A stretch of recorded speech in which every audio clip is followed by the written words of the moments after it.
Thank you for joining us or staying with us here on WCNC Plus. I'm Nick Sturdivant. You're watching Live Impact News. Across from me, Carlene Bragg. How are you doing? Hi, good afternoon. Good afternoon, Carlene. How are you? I'm all right. How are you doing? I'm doing good. I'm doing good. We did 2 hours this morning, and we are ready to go for another round of news. Yep. A lot happening, and I don't want to waste any time because we are following breaking news out of Pennsylvania. This is a live look, aerials over top of a explosion there in the Pittsburgh area. So let me read what WPXI, the NBC affiliate there in Pittsburgh, Pennsylvania, is reporting. So this is in Clairton, Pennsylvania. So emergency crews are on the scene of an explosion at the U.S. Steel Clairton Coke Works. At least one person is dead and multiple people were injured in the explosion. Officials confirmed to Channel 11 News there, that's in the NBC affiliate in Pittsburgh, that crews are also searching for people who may be trapped in the rubble. A mass casualty incident has been declared to allow for additional EMS resources from across the region to respond.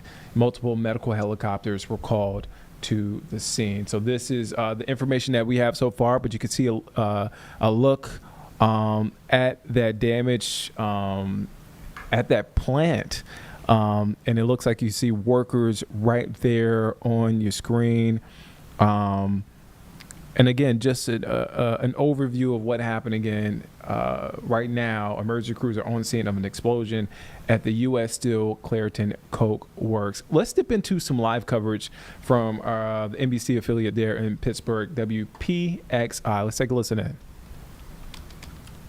that incident. There was another incident a few weeks later on February 26th. In that case, there were some process and equipment failures at several coke batteries. Ultimately, that caused some uncontrolled pushes. Now, there are going to be several investigations into what happened today and how to prevent it from happening again in the future. Of course, OSHA is going to be one of those agencies that is involved in this investigation, figuring out how these workers were injured. And as Talia mentioned, some of them may be trapped. At least one person, unfortunately, has died. We'll keep you updated as we learn more. We're continuing to work to break updates for you in the coming moments. Alyssa. Jatera, thank you so much. And yeah, like Jatera mentioned, any breaking details throughout this newscast, we'll be sure to let you know about them and look for updates as well as pictures from the scene there on WPXI.com as well as the WPXI News app. When I get to Washington County now, where the district. All right, so that was some of the coverage there for from WPXI there in the Pittsburgh, Pennsylvania area, the local affiliate there. Again, just to recap what we have so far, according to them, emergency crews are on scene of an explosion at the U.S. Steel Clairton Coke Works. At least one person is dead and multiple people were injured in this explosion. Officials confirmed to Channel 11 News that crews are also searching for people who may be trapped in the rubble. A mass casualty incident has been declared to allow for additional EMS resources from across the region to respond. Multiple medical helicopters were called to the scene. So again, this is an aerial view of that scene, and you can take a look from that from the helicopter view of just how large this plant. That's my big takeaway just looking at it. How large this plant is, yes. And you can only imagine how many people work there are impacted by this explosion. You have a map. I do. Okay, let's take a look at the map. So it kind of gives like context as to where this is. This is Clairton. Okay. It looks, if you can see here, it's south of Pittsburgh. Okay. And I'm just south of Pittsburgh. And again, we learn these moments, and a lot of times, just to break it down here on Live Impact News, a lot of times when we get on the stream, moments before, we are learning stuff like this in real time. Right. So a lot of times we are learning this stuff with you. This is a journey for us as well to figure out what is going on, and as information comes in, we like to update you in real time and learn with you in real time. So again, Clairton is what you said, south of Pittsburgh? Yes. Okay. It's like southeast-ish, south of Pittsburgh.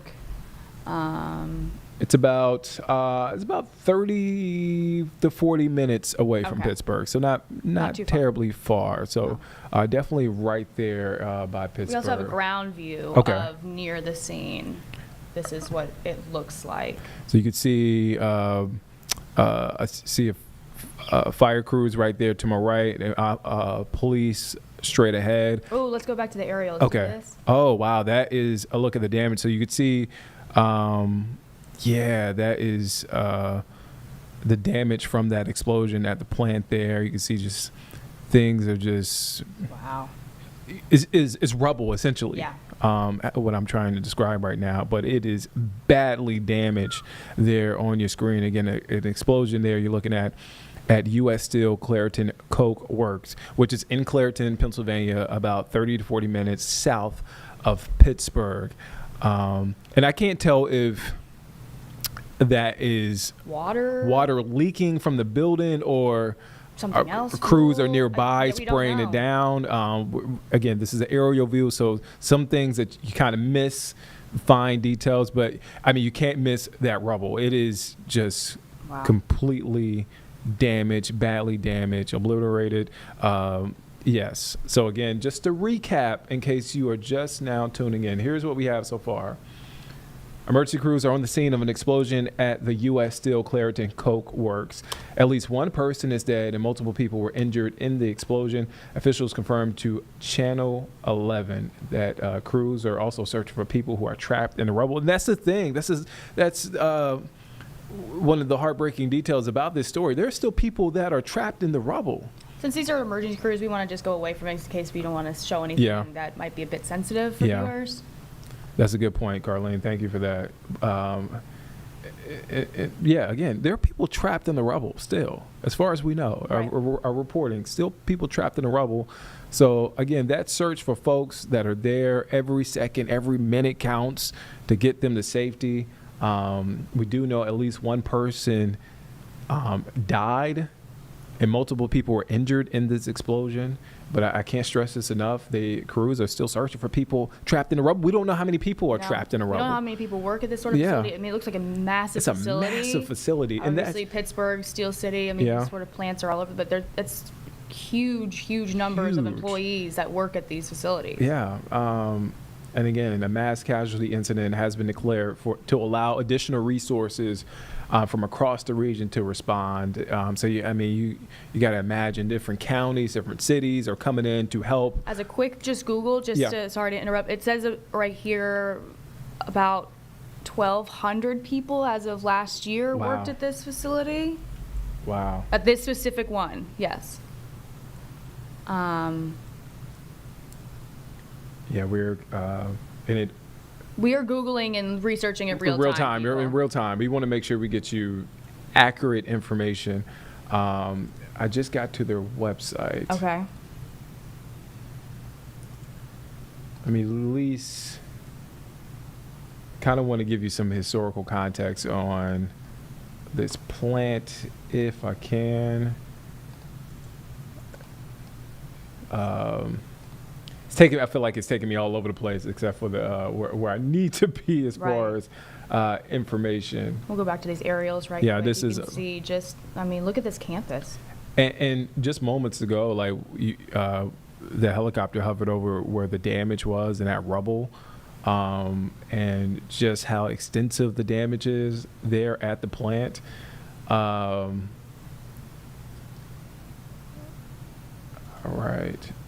So what I'm getting from Google AI, this is a compilation of information, the sources they're pulling from. But the plant is the largest coking operation in North America. It converts raw coal into coke, a crucial component in steelmaking.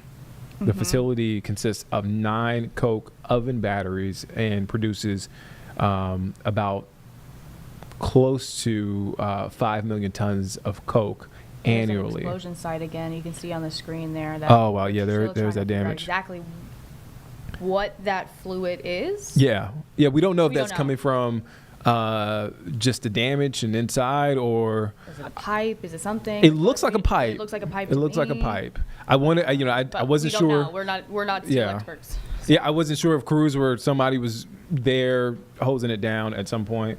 Well, and just to read more, get it from AI, the explosion. Okay, I'm gonna stay away from that information. It looks like it's opened back in 1916. So this is Yeah, that's what I was. 100 years. Almost 100 years. Yeah. So we have a statement, a post from Governor Josh Shapiro. He's the governor of Pennsylvania. He posted on X, my administration is in touch with local officials in Clairton, Pennsylvania, as they respond to an explosion at U.S. Steel Clairton Coke Works plant this morning. He has been briefed by emergency management and Pennsylvania State Police. And they are in touch with first responders and have offered all assistance. The scene is still active, and folks nearby should follow the direction of local authorities. Please join Lori and me in praying for the Clairton community. That's from Governor Josh Shapiro, the governor of Pennsylvania. He posted that on X. You can see that statement again, giving us an update. As he mentioned, and as I just read, the scene is still active there. And if you know anybody in that area, or if you're even living in the area and you're watching WCNC Plus right now, just make sure that you're following direction of local authorities. See, look at this. See, like this shot here, the aerial, like that. We don't know if that's what that fluid is. That's a charred truck right there. Yeah. I mean, and it makes sure. We're kind of doing some fishing right now to get you the most up-to-date information right now. Again, I read a statement from Governor Josh Shapiro looking to see if anybody else in the state of Pennsylvania or even in the Pittsburgh area have more information.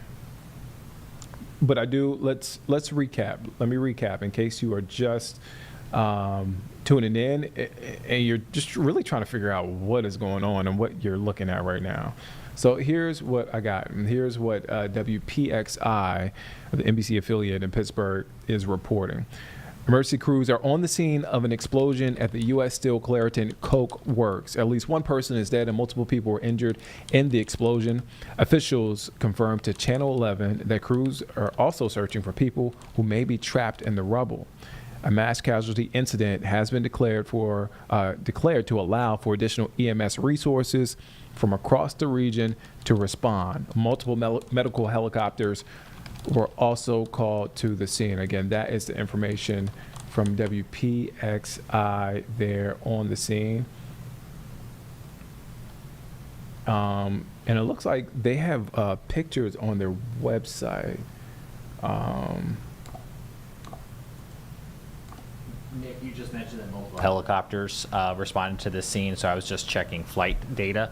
And about 10 minutes after the 11 o'clock hour, I can see the first medical helicopter responding. I've seen at least 2 or 3 here on the flight tracker, just trying to get a scale for when they say multiple, how many helicopters came, how far away were they flying them in. So, we're able to track back that I can see one came from off to the east, another one came from the Pittsburgh area itself. You might also obviously suspect that one of these helicopters is the one that's currently flying around giving us the live aerial. So from that data alone, I can see 2 or 3 different helicopters all responded to this scene. I mean, by 11:20, there were 2 medical helicopters that looked like they were able to make the journey over there, and possibly more as I continue to kind of sift through this data. Oh, well, and I want to read an article from AP News. Thank you, James, for that information. So, it recaps and it gives you a little bit more information on what's happening there. So, according to AP News, an explosion Monday at a U.S. steel plant near Pittsburgh has left dozens wounded and people trapped under the rubble, with emergency workers on site trying to rescue them. That's according to the officials, and that's who they're citing. There are no confirmed fatalities at the Clairton Coke Works, said Abigail Gardner, Director of Communications for Allegheny County. So they are saying no casualties. However, WPXI, I just want to make sure I get this straight, it's saying at least one person is killed. So there are some conflicting reports there, and that I just want to point that out. AP News says no fatalities. However, the NBC affiliate in Pittsburgh says there is one fatality. One person is dead. I'll move on. According to AP News, the Allegheny County Emergency Services said a fire at the plant started around 10:51 this morning, and that it had transported 5 people. The agency did not provide any more details on those people transported and would only say it was an active scene. The plant, a massive industrial facility along the I'm unfamiliar. Monongahela River. I believe I'm saying that right. I'm not familiar with the area. A Monongahela River. We know we have some Pittsburgh people actually in our newsroom, Yeah. so if they want to correct us, please let us know. So the plant, a massive industrial facility, is just along a river just south of Pittsburgh, I should Correct. say. And it's considered the largest coking operation in North America, and is one of 4 major U.S. steel plants in Pennsylvania that employs, as Carlene pointed out, I think you said 1,200? It was around 1,200 is what I saw. AP News is saying several thousand workers. So, Okay. So I'm not saying you're wrong. No, but, Again, we have pointed out there's some difference in reporting Correct. so that's why we're going back and forth. So back in June, the U.S. Steel and Nippon Steel announced that they had finalized a historic partnership, a deal that gives the U.S. government a say in some matters, and comes a year and a half after the Japanese company first proposed its nearly $15 billion buyout of the iconic American steelmaker. So it looks like there was a partnership, there was a deal made back in June with this plant. scrolling down just to give you a little bit more context. I want to give you some context. So in recent years, this is according to AP News, in recent years, the Clairton plant has been dogged by concerns about pollution. In 2019, it agreed to settle a 2017 lawsuit for $8.5 million. So again, this is reporting from AP News. AP News, and make sure, I want to refresh this. At last checked, they are not confirming any fatalities at this plant. That's according to AP News. However, WPXI, the local affiliate from Pittsburgh, the NBC affiliate, says at least one person is killed. Both outlets are saying that there's a search for workers who are trapped in the rubble. And just to give you, you might be wondering, where is this area? Where is it? How, we say Pittsburgh. It's about 10 miles south of Pittsburgh, so about 30 to 40 minutes away from Pittsburgh. So again, you see that damage, you see the smoke. Moments ago, did we get a pronunciation? Monongahela. Monongahela. Monongahela is the name of the street. Yeah. So, okay. So yeah, that's one of the three rivers of Pittsburgh, right? Okay. Monongahela. This area is, I'm from the Pittsburgh area originally, so I can help out a little bit. So this area is heavily industrial, up and down the highway there, right along the Mon, they call it locally. And you can see it on both sides, Glassport, McKeesport, on down. It's just the industry, heavy industrial, and they have emergency crews specifically designed to handle these kinds of incidents at these huge giant factories. Of course, Pittsburgh's synonymous with the steel industry, so they have specially designed teams that are ready to go and launch for when these kinds of things happen. So I suspect that they would be, without knowing for sure, I suspect that they would already be on scene there. I saw a bunch of emergency crews. Yeah. Looks like whatever fire may have been going, they may have put out because there's a ton of water in and along the railroad tracks. Again, rail is big in the industry because that's how they moved all the steel for quite some time through there. Yeah, but you can see the Mon right there up in the north part of the top part of your screen there as you go. I'd imagine it's probably something they also train for. We were talking about the medical helicopters. As I continue to go through the data, I count at least 5 medical helicopters that arrived at the scene from different locales. 100%. Yeah. It looked choreographed. Yeah, there's go teams that are prepared to respond to any kind of industrial accidents at these large plants because they're so complex. Like you cannot run. I mean, look at what we're seeing on screen right now. You can't run in and around, to the scene just by nature of the way that these plants are set up. It's so massive. Yeah, It's massive. These plants are, they have escape routes. It's almost like a small city because the coordination that it takes to get people in and out is very, very tricky. And it's not as easy as just evacuating, right? I mean, you have to go in and around and, again, you can't leave a plant either because it's constantly running. There's heavily pressurized lines throughout. Every pipe that you see there is obviously a pressurized line that they have to keep control of. I suspect, just looking at that rail line too, I suspect that rail is probably halted through that area because, again, it's very, very dense. CSX is one of the big ones, of course, and Norfolk Southern the other, but I suspect those are probably at least put on hold in some respects because, again, these rail lines are used quite a bit down, especially down through that area. Man, that was a great context, Sharif. You're the first person. We know you're a Pittsburgh guy. Pittsburgh guy. So I'm glad you came back here and gave us some context. That's our assistant news director, Sharif, giving us some great context in this from Pittsburgh, knows the lay of the land. Some great historical context as well regarding the railroad, the river. And just how complex this is, right? It's no easy in and out of the plant as we've seen from our aerial views here. And what we've been seeing is, one, we've seen the rubble. We've seen just how large and massive this plant is. And we've seen what looks like emergency crews, workers, and as Sharif was saying, they are always there for the just in case, the worst case scenario. Yeah. With something this big and complex, you'd have to have these people on that ready. On standby. And this was essentially the worst case scenario. Yeah. So it looks like that fire is out. Let me show you the aerials. I just want to be transparent that we're kind of going back and forth from aerials because we don't necessarily want to show images that might be disturbing to folks or something that's a bit sensitive. So we are trying to do our best to monitor that. Right. And we don't know, so we do know from reporting from AP News and WPIX that people are trapped. Workers are trapped in that rubble. So again, we're trying to be sensitive. We want to be sensitive to that. But that is a look at a portion of the plant is badly damaged.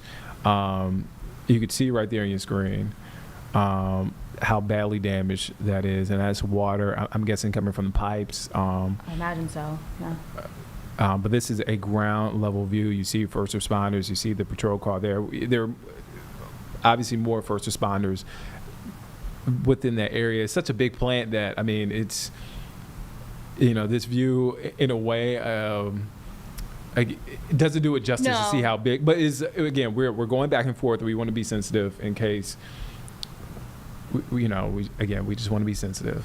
Sharif mentioned all the rail traffic that goes through there, and you can see the tracks and some of the cars and some of the shots. Just to add to the complexity, it seems to be more than one railroad that even operates through this area. I was just looking at DOT maps. So when you, in terms of like shutting down a railroad, you're going to have multiple parties involved. And also the terrain here looks real tricky, as is most of Western Pennsylvania, because you've got the river and a relatively flat area where the plant is built up. But then you can also just see topographically how quickly the hills and the mountains start to rise. Deep in PA. Like that part of PA I've driven through, and it is like, whew, you are driving right next to just something that seems like it's just going a hill straight up. Wow. Yeah. So it's definitely a complicated terrain for sure. I believe we're getting an update from WPIX. I'm looking at their feed right now. I know we don't have it up. I just wanted to put that out there. Okay.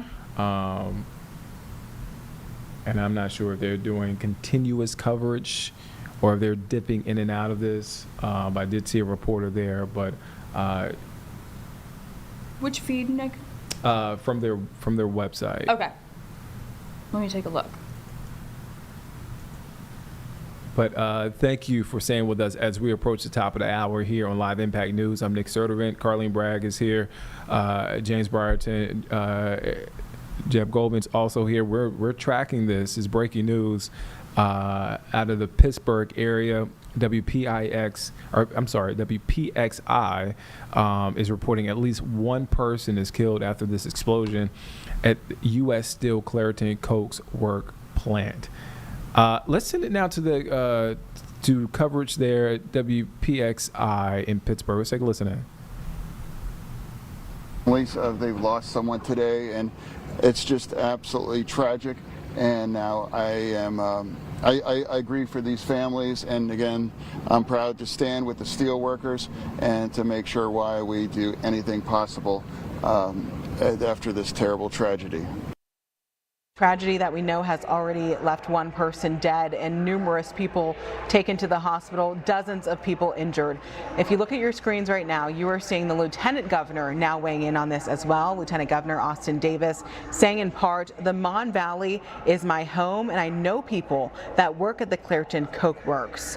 Blair and I are praying for the workers and their families, and I've been in contact with local leaders and the steel workers. The Commonwealth is providing whatever resources and manpower are needed to help with emergency response. The governor also weighing in on this just a short time ago, and all of this as we are updating you on air. We are also updating online, so you can get the latest on WPXI.com. We've also been looking at how many people live around this plant, so just for some perspective, we know there's about 3,153 people who live within a mile of the plant. That will be relevant as we start to learn if there are any environmental impacts and any air quality issues. Of course, health officials now on the ground as well. Alyssa. Tara, thank you so much. And we want to show you this new perspective. We're just getting into this our newsroom. This is Drone 11 up over the Clairton Coke Works plant where that explosion happened around 11 o'clock this morning. People in the area said that they heard the boom, they felt the boom even, and at one image there's a picture showing a burnt vehicle down there as well. So again, this explosion happened around 11 o'clock this morning, injuring dozens of people. This is something we're going to continue to follow, and we'll give you breaking details throughout the afternoon, and look for any kind of updates on the WPXI News app, and we'll have the latest for you at 4, 5, and 6. That's all for Channel 11 News at noon. Our next newscast is today at 4. Until then, look for updates on today's top stories throughout the afternoon on the All right, so we are at the top of the hour. That is some coverage from the NBC affiliate there in Pittsburgh. Again, just recapping what we have right now. Make sure I get you the latest, and I'm refreshing the page. This is from WPXI there in Pittsburgh. At least one person was killed, and dozens of others were injured in an explosion at the U.S. Steel Clairton Coke Works plant. Officials confirmed to Channel 11 that crews are also searching for people who may be trapped in the rubble. A mass casualty incident has been declared to allow for additional EMS resources from across the region to respond. Multiple medical helicopters called to the scene. Again, this is a live look at the scene. We've been tracking this since the top of the show, and we will continue to keep our eye on developments coming out of the Pittsburgh, Pennsylvania area. And again, as more updates come, we will bring it to you here on Live Impact News. All right, we are approaching the top of the hour. Thank you for staying with us here on Live Impact News on WCNC Plus. I'm Nick Sturdivant. We have the gang is all here. We have Carlene, James, Jeb, all working together to bring you the latest news here on WCNC Plus. So let's turn our attention. Let's come back home. Let's reset for a moment, and let's talk about the weather. It's another gloomy day outside. Sticky. It's sticky. I gotta walk in. I had to thaw out a little bit. It was a little cold here, mm-hmm. So I got a chance to get outside for a little bit. The rain came before I walked outside, so I missed the rain. So a lot of you guys are not missing the rain. So let's get a check on the forecast with Becca Birdsall. Gloomy and gray, and it doesn't get much better. We'll likely see improvements as we head further on into the work week, especially Thursday into the weekend. Finally seeing a little bit more sunshine and going to be feeling more like summer. In the meantime, cloudy with periods of on and off showers. That's what we can expect pretty much from today all the way through about Wednesday. Doppler radar, quick check on it. Still seeing that consistent steady rainfall, especially along and north of I-85. That continues over towards Gaston, Lincoln, all the way up towards the high country, but south of 85, that's where we've got the heaviest downpours really setting up, and most of this action and rainfall activity is moving from south to north. So you'll notice that trend really setting up over towards Unionville, all the way over towards Wingate, Marshville, north of Monroe, extending all the way up into Matthews, Mitt Hill, then further off to the west to Rock Hill, all the way down into Turnersburg on 77, getting hammered with some rainfall, as well as over towards Clover, all the way extending into Smyrna. So that's set up. Well, we've got that warm front down to the south of us. That's bringing in all that tropical moisture, which is why we're seeing that rainfall activity from the south to the north. As we go to tomorrow, though, high pressure system off the Carolina coast to our east is going to advect some warmer air, starting to get more into that typical summer-like pattern with pop-up showers and thunderstorms. So highest rain chances will be between now, extending all the way through about Wednesday, but we'll carry a slight rain chance as we end out the work week. Latest futurecast, let's put this in motion. For the rest of today, you can expect waves of showers, some of which could be heavy at times. This will continue through your evening hours, with another round likely to start off your Tuesday. Not completely widespread, but we'll still have overcast skies, so a few areas of mist drizzle when it's not completely pouring out there. By the time we get into Tuesday, a little bit more scattered as well. So adding all of this up between now all the way through about Wednesday, a few locations have the ability to produce anywhere from 1 to over 2 inches of rainfall. Now, don't pay attention to the exact location, but just the idea that these rain bands could produce a lot of rainfall in a short amount of time. So if you do live in and around a flood-prone area, that is going to be a concern going into midweek. As those rain chances decrease towards the end of the work week, we're talking Thursday and Friday, finally feeling a little bit more like summer and more seasonable for this time of year. Upper 80s to lower 90s. We'll do that as we head into the weekend as well. Checking in on the tropics, Tropical Storm Erin has formed officially as of the 11 a.m. advisory just off the coast of Africa. This is close to the Cabo Verde Islands, and it has sustained winds right now at 45 miles per hour, and it's moving west at 20 miles per hour. So keep in mind, Erin and the east coast of the United States, that's over 3,000 miles away. So we will have a lot of time to monitor this and watch this closely as it continues to push westward in the open Atlantic, where it's likely expected to strengthen into our first Category 1 hurricane likely by Wednesday evening, and potentially a major hurricane by the time we head into this weekend. Now, most model tracks have this eventually steering off due to this subtropical ridge eventually up more closer to the north. So it's not doomsday just yet, but keep in mind we are entering the peak months of hurricane season, so certainly something we'll keep an eye on. 7-day forecast, cloudy, cool, periods of on and off showers. That's what we can expect for today. High temperature close to about 80. We'll do it all again for Tuesday and Wednesday with scattered activity, eventually warming up to the upper 80s by Wednesday, lower 90s Thursday and Friday, feeling more like summer as we head into this upcoming weekend. All right, so that's a check of your forecast. All right, let's stick here local. Welcome back to school to Cabarrus, Stanley, Iredell, Statesville schools. Everybody else, you got a little bit more time. Unless you're South Carolina, you're back at school. But those 3 school districts back to school today. Shout out to y'all. Hopefully your school day is going well. The school day is about to wrap up, actually. It's about to wrap up. Day 1 is almost in the books. So hopefully you guys and parents, you guys are having a great time. All right, so Ben Thompson spoke with the superintendent out of Cabarrus County. They talked about everything from teacher retention, teacher pay, to even AI. It was a wide-ranging conversation. Let's go to that conversation now in case you missed it earlier. I don't have to tell you, this is a dynamic district that is booming in population. You've got at this point some aging infrastructure. You also have got tight budgets. What is your biggest challenge? Yeah, I think the challenge are some of those things you've mentioned. The growth is always a challenge. We're a growing district. Being close to the Charlotte-Mecklenburg area causes us some stress points in terms of the growth that happens. A lot of people move to Cabarrus County because of such a good school system. They have the benefits of a great city being next to them, which is a fast-growing area. So the growth is always a concern. Keeping up with the building projects. Currently, we have 3 building projects going on. We have a brand new Mary Frances Wall preschool being built. We have a brand new Coltrane Elementary School being built. We have an opportunity school and alternative school being built in our system. We have about $10 million worth of building projects that are going to be coming online in the next year. So we have to continue to keep up with those projects, be nimble, be very adaptive, and make sure that our projections and our forecast is right as that happens with the growth and some of those things that are happening.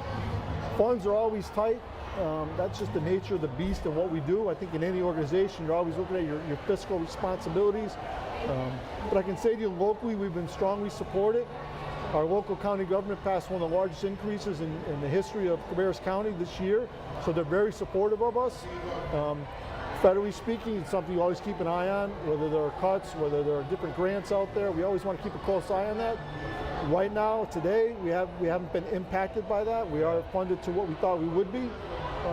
In the state, it's an ongoing budget battle with them that you're always working with them and your legislature to make sure that you're appropriately funded. Yeah.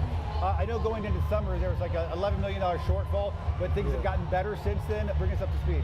Yeah, we've rectified our shortfall. We had a balanced budget. We closed out our budget season June 30th, rectifying that shortfall, and we're looking forward this year to continue to have a balanced budget and avoid any of those pitfalls that may occur.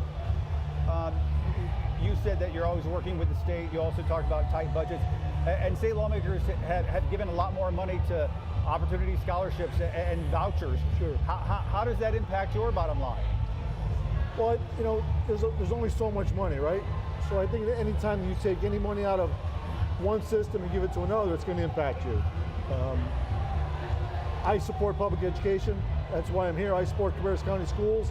I would ask our state legislators to come to events like this, to come to our schools, to walk in our county and see what's going on in our public school system. We have great educators, we have great parents, we have a great community, we have great kids. They achieve and are successful locally, statewide, and nationally. And I have evidence of that all over this district.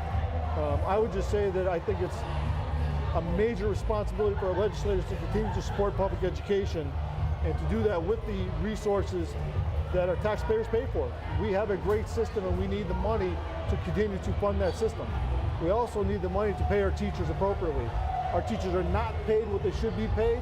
Our salaries are among the lowest in the country, and we really need our legislators to take a hard look at the teacher salaries across this state and to put more into the teacher salary pot. You all add 12% here, I believe, in Cabarrus County. Is that a supplement on top of what the state pays?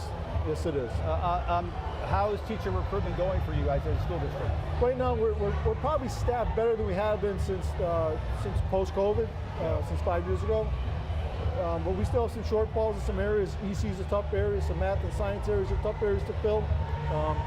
But again, I harken back to you have to put some of the incentives out there to make teachers get into the profession, and it does start with the salary. So we do need people to take a hard look at our salary and say, how can we make that better for our teachers?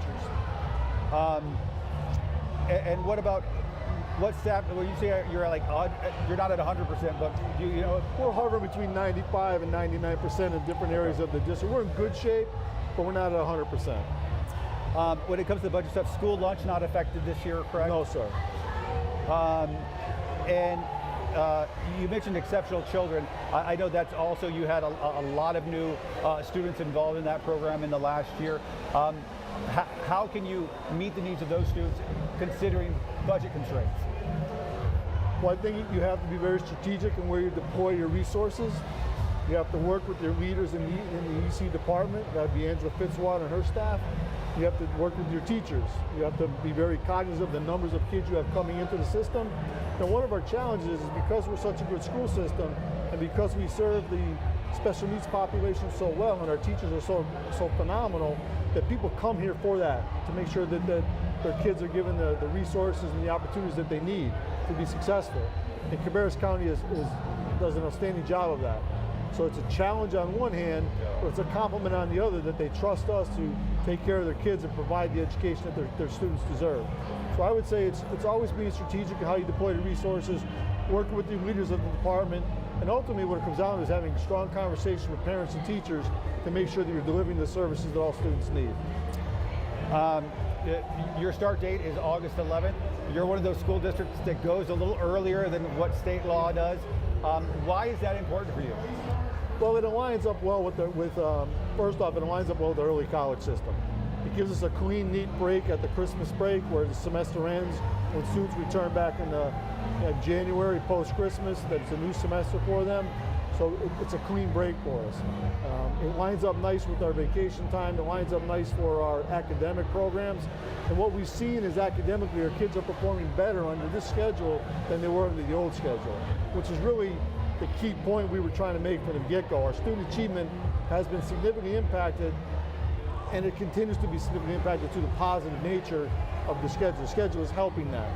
Has the state said anything to you guys about it? The state keeps us aware that they're not in agreement with our start, but again, we've been fortunate. We've been able to start early the last couple of years, and what we continue to ask for is flexibility. We're not saying change the law for everyone, but we're asking for flexibility across the state that we can kind of choose when we start and when we finish. It's worked best for our kids and our community. I was say, what would your message be to state lawmakers then? Well, I would say have conversations with us and talk with us, and we can show you how it's impacted us in a positive nature and how it's helping our kids achieve higher rates of success, and how it's impacted our attendance rate is up, our graduation rate is up, our test achievement scores are up. So we're seeing the impact of that schedule. And that's not the only thing, but it is one of the variables that we believe is impacting our higher student achievement and successes in Cabarrus County. How is AI impacting not only your jobs, but also what you're teaching? Yeah, I think you have to be very nimble when you're dealing with technology and the social media things that are out there. AI is presenting its own challenges. It's new, it's fresh. It's something that's real and present in our school system. So for us, what we do is we offer a lot of professional development. We work with our technology department to make sure that our teachers are fully aware of how to best use AI.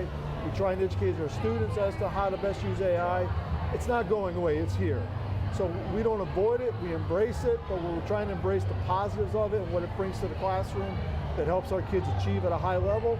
And we just continue to offer professional development and have good, strong, collaborative conversations with our teachers and our community so that we're all on the same page and helping our students achieve. What are you most excited about for the school year? I'm most excited about seeing our teachers today. When you see this enthusiasm, this excitement coming in, it's a sign of things to come.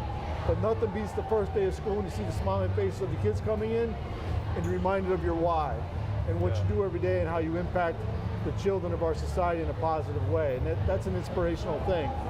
So I'm looking most forward to seeing our kids. Thrilled to see our teachers, but very excited to see our kids next week.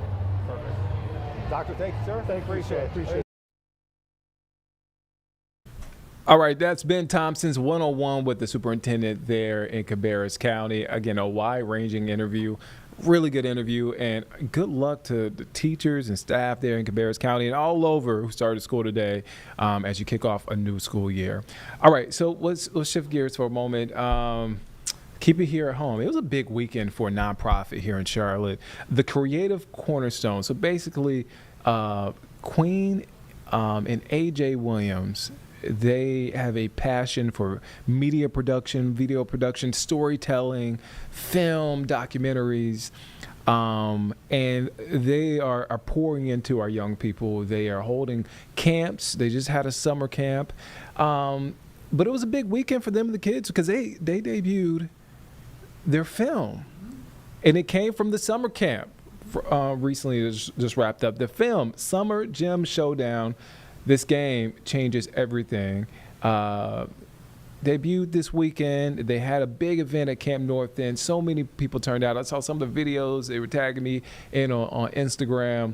Such a cool event. Congrats to them. But we had AJ and Queen come into the studio to talk about not only what they're doing, Creative Cornerstone, but also the film and the future of their nonprofit. Let's take a listen in. Let's start from the beginning. Where are you guys from? Oh. Well, I'm from Charlotte, North Carolina, Okay. born and raised. Okay, you're rare. 'Cause you don't find there's not a lot of people from Charlotte. Where are you from, AJ? I am from Syracuse, New York. We moved down here in 2019. Moved down from Syracuse? From Syracuse, New York to Charlotte. Did y'all meet in Syracuse? No, we met here in Charlotte. Okay. I was traveling back and forth. Okay. I worked in the pharmaceutical industry for years, and it kept me moving back and forth, and just having family and friends down here, and amongst all my travels, I met Queen. Wow. Okay. Where did the media production bug get you guys? Where did it hit you guys? Wow. There's from my side, I've always done, I took graphic arts in school, in college, and in graphic arts, photography was an elective. I had no idea that photography would grab me the way that it did, to the point to where I do that more than I enjoy doing that more than the graphic work, and that led into the media product, the film. So I was already doing photography and short stories and that kind of stuff there, and as we moved down here, it's just the company that we had up in New York, I closed down. We wanted to start fresh here and just put God out front, let him guide us. Oh, okay. And I guess, was there a particular like documentary? Was it a film? Was there anything that sort of at an early age inspired you to get into this? Was there something for like me? that? Yeah, like that. For me, I would say I'm always interested when it comes to creative. The first thing I did, and I just knew I had the bug. If you asked me when I was younger, what you want to do, I want to run an advertisement agency. Okay. And first thing I did, I was in high school, and I made a Nike commercial. In my head, I didn't have the equipment, but I had that thing. I created the song and everything. What era was this? Because at one point Nike was pumping out. This was iconic. This was like way early. I'm dating myself now. So this was like in the late '80s, early '90s. Okay. Where I did this. Okay, so this is before. Well, maybe Spike Lee as far as Nike this was before Spike Lee. Okay. I was a kid, but Spike Lee. Like in the next couple of years, Spike Lee had just popped, and that was okay. Yeah, up in New York, you heard of Spike Lee before that. I don't think anyone had heard him prior to his first couple of big movies. Okay. Yeah. So I see that Creativity Evolved. Yeah. That's the company. The nonprofit is Cornerstone, Creative Cornerstone. Right. Correct. Right. When did you guys start the company? That launched back in 2021.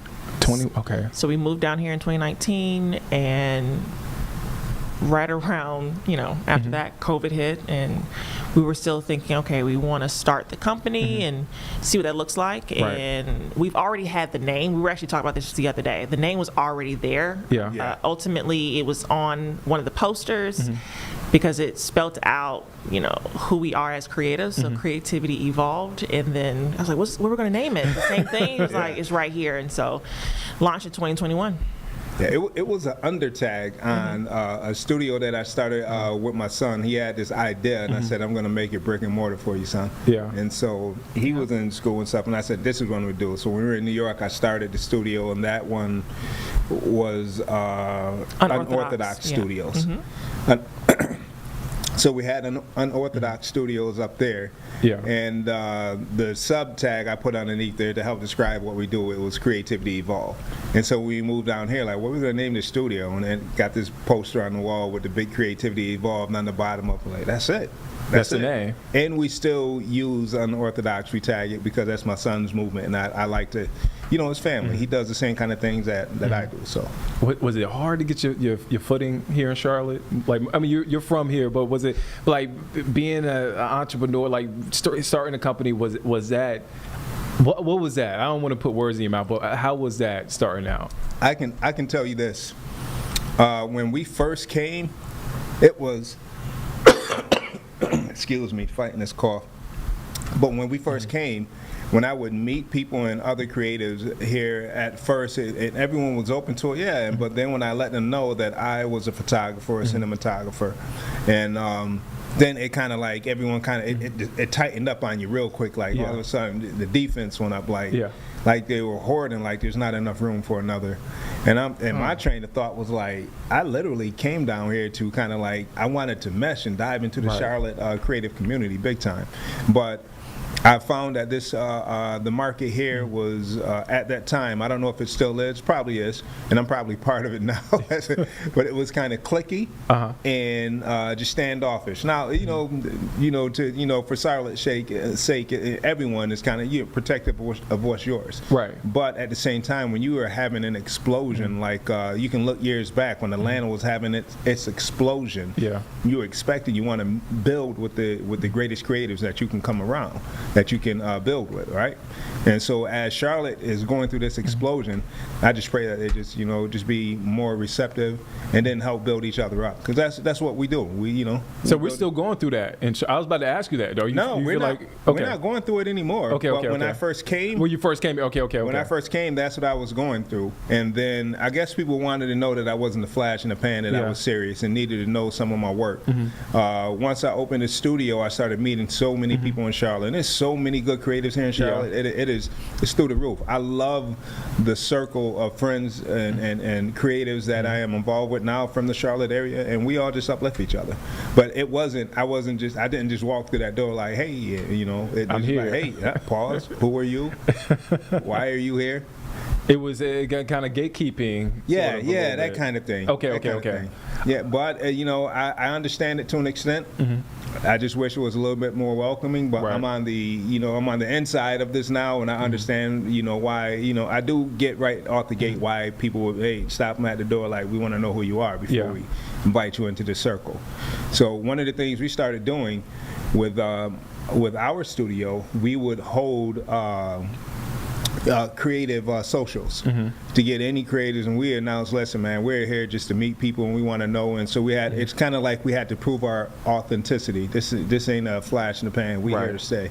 So we decided to relocate. The Queen, she came up to New York with me, and with me, when we came down this way, it was like, when we come back home, which is where we are now, when we head down to Charlotte, bringing everything that is me. Back up in New York, I still got a buddy up there, All Grown Up Entertainment. He's got maybe like close to 20 films published now, Amazon Prime, Tubi, Peacock.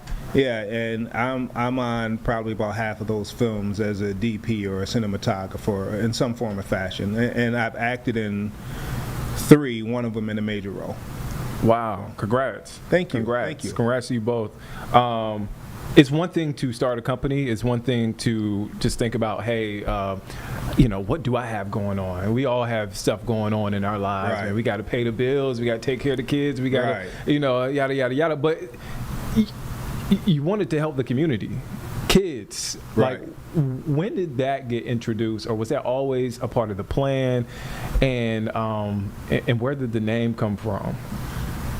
I know I kind of threw a lot out there. Yeah. I'm just so curious. You want to take that one, Queen? Sure. We decided this was a passion project well before we moved down here, that we knew we wanted to start a nonprofit, wasn't quite sure when, and we knew we wanted to make sure it connected to the youth. So when we started Creativity Evolve in 2021, the following year we had, our first year, and we started, the momentum and seeing that it was a lot of creatives that were interested in what we were doing and the collaborations that we were seeking to have between the different types of genres and disciplines. But we saw there was a lot of young people that were wanting to take control of their own, media outlets and what they were interested in. So that's where Creative Cornerstone came into play. It's like, how can we teach them this business mindset of owning your craft, but looking at it from a business perspective? And so that's where the combination came from. Like, hey, let's teach them, show you how to work within spaces of music production, film, photography, and then the different spiders of that, acting and public speaking, and the connections within the community, and seeing how you can use that as a business and, be profitable within there, and then connect and collaborate. And so that's how those connections came, and we saw that a lot of youth and adults, we have a lot of adults that come to us and like, hey, you gonna teach us too? Are seeking those connections, and we're seeing like, wow, this is a trade opportunity, because we are moving into the elements of you have to present yourself in whatever you're doing in some kind of media outlet of some way, right? Yeah. You have to understand those that background. So understanding that and applying to your discipline, we see that there's so much more we can do within this space. And so the youth, they're all about, hey, how can I learn something now and run with it? Some are looking into college, of course, and we never push that away, because we both went. The biggest part of it is that you don't have to wait. And so we say, hey, listen, get the tools now and start putting into place, start building your portfolio. And so that's the direction that we are right now. And you guys do camps, right? You just wrapped up the summer camp. We did, yes. Right. Yeah. How was the camp? I guess what I want to ask is, you're teaching the kids so much, but what are they teaching you? Patience. You said that quick.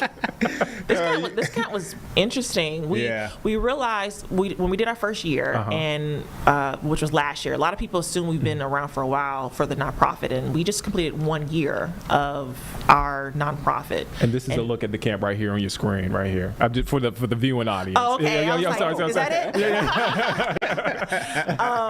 But we just completed 1 year, and now we're on our second camp that we just finished up, and we're realizing that within the growth there's the emotional part as well that you have to cater to with the youth, because we're approaching them with the creative side, but they're still people. And so we've learned, especially during this particular camp, is that there's so many sides of them, and how can we, moving forward, help cater to not just that, right?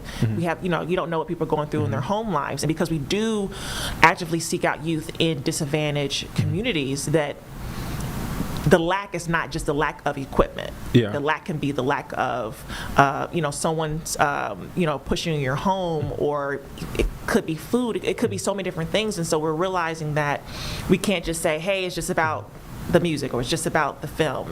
It's the whole person. And how can we, ensure that we are doing what we're called to do within the space? Yeah, you definitely a lot of counseling.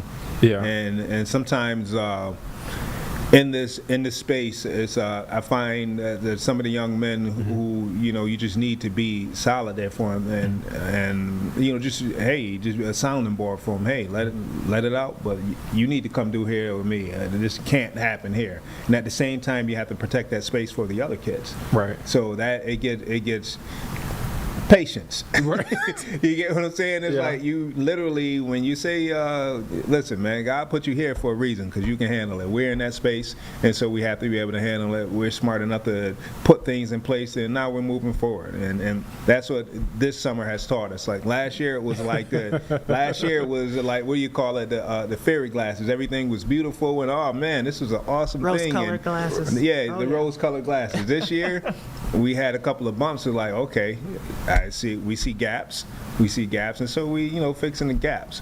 But as far as the creativity, through the roof. Yeah. I mean, through the roof. And the turn up from last year, we had students from last year, and then new students here. Just the turn up of the quality. I got students who. One of them, he's already producing music. He's already selling music. We helped him create a sound library, and he's just in that space, and he's doing well. I also have another student. She's like 15 years old, and she is a phenomenal photographer. But I can see some of the gaps that she needs to fix. So a couple of things. I showed her a couple of lighting tricks, and it just. With those few tips, just threw her through the roof. She's like, oh, I cannot wait to get back and shoot this now. And see that burn and desire in her. And she's already working. She was working when she came to us. I just want to make her a better photographer. And she's 15. Wow, 15. Yeah, she's 15, and she's good with that camera. So man, yeah. So it's the creative side. It's the more that people find out that we're here and what we do, they get in and they want to be in the space. And we don't turn anyone away. So if anyone watching this audience-wise, right. if you are not, let's say, the typical disadvantage, as a nonprofit, you have to target, and that's where you get your funding sources from. Right. So we have to target that. But if you are not that, and you want to come and learn these skills, sign up. Because as if we got a space with 25 kids and we got 21 kids, well, there's 4 kids that I can pull in this program. I had a couple this year, and we pulled in this program, and one of these kids is phenomenal through the roof. I look forward to working with this kid. Yeah. Yeah. I love media production, and I love to see kids that got to burn for it the way that I do. And so when they ask those questions, and it's the whole reason why we started. We had the for-profit, but a lot of people come in and they love what we're doing. They love the idea conceptually, but they couldn't afford to. Hey, I can't afford to come in here and spend X amount per hour for this, or X, but I still wanted to pour into them. So Queen and I were talking. We got to figure out a way to help these kids. Let's talk about the film. Yes. Did the film come from the summer camp, this year's summer camp, or is it something that you gradually been working on? Walk me through that. Yes, it came from the summer camp. Okay. So what sets our nonprofit apart is it's not just we, teach the skills, it's application. And within application, there needs to be some kind of project. And so anytime we have a workshop or summer camp or what the case may be, where we're spending a lot more time with the youth teaching them those elements, they're applying it to the final project, which is the film. So the music production camp, they were working towards the score, the cinematography, and the actors that we brought on, the youth as well, were working towards the actual film itself and writing and directing the film. And so that'll be this Saturday. We are premiering it at Goodyear Arts over at Camp North End, but very excited about it. And you had to change the location. I got your text. I checked the website too. I was like, well, maybe the website has the old address. It didn't update it yet, but no, that's the new location, the Goodyear Arts at Camp North End. Because we talked about it on the phone, Queen, that you were hoping more people come out and anticipating more people to come out, but to have that actually happen and have the community support, like what does that mean? The biggest thing for me is my background is marketing. Yeah. I have my master's in strategic communications, and so I recognize that you want the numbers because there's always a percentage that may or may not show up. And so it's like, okay, if you get 50 people, there's this percentage that may or may not show up. And so I always like to keep the doors open and keep it open like, hey, not all 77 may or may not show up. But when we open it up to the community and to the parents, we say, hey, listen, go ahead and get your tickets for your kids, just for numbers wise, because everything was free to them. I was telling AJ yesterday, we opened it up, to 90. We already had 77, and then I looked up and it was 88. I said, okay. I said, all right, well, this is going to be gone by the time we get on air today to talk about it. But the feeling within it is great, because we want the whole purpose was, and I told AJ, every year I want us to grow. I want more visibility, and as a nonprofit, it's important to show that, especially valuation wise, like, hey, listen, this is where your funding is going. We're touching this many youth. Our goal is to grow by 25 to 50% by 2026, and this is how we're doing this. How we're going to evaluate it. From attendance to continued education with the youth, and then following them past the camp, right? Because it's not just come to our camp and then that's it. What are other things we can do? The after school programs, the fall programs leading up. How can we follow you throughout your whole career to ensure that you have support? And so it feels great. And so I'm excited. I'm hoping that everyone shows up to the point where we're like, all right, we got a standing room. So I'm down. Yeah. What about for you, AJ?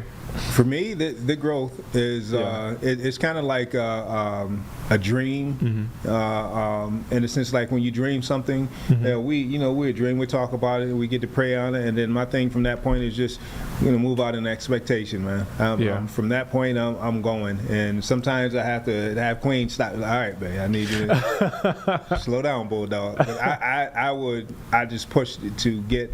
And a lot of times you just gotta wait, and when you dream it and you pray on it, and then it's time for action. Like it's an old song I used to, from an old cartoon, and it says even a miracle needs a hand, right? It's a Christmas one. You remember that? Nah, I don't know that one. I don't know that one. If y'all listening, y'all know this song, man. Tag him with that song. Maybe he's not singing it right. I don't know. Yeah, but she gave me the eye, so I'm just saying. Yeah, but it's just you plan, you pray, and then all right, let's move out in expectation. And so sometimes you have to pause and wait, because now ain't the time. You got to be able to hear and see that, all right, this ain't the time.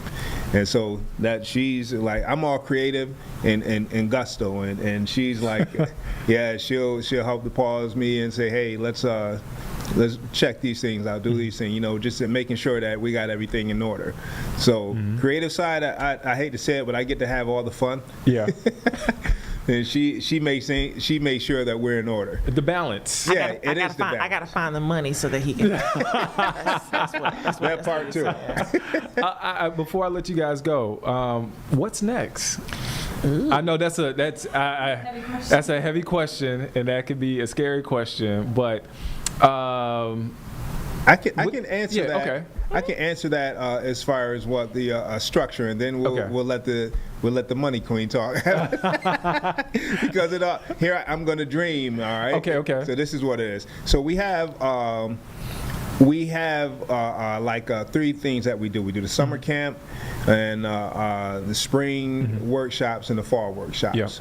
In between, I try to work on the creativity evolve kind of stuff there, where we're shooting films and looking to revamp my film company here. Since moving from New York, I will go back and forth to New York, and I'm looking to start that here. Okay. So I have a short film plan. Talented writer right out of this area, Ezekiel. If you're watching, Zeke, I know you will, because I'll point you to it eventually. And he's a talented writer. He has like 30 plus awards for his screenwriting, and he came in on one of our last events, and we did a short film from that.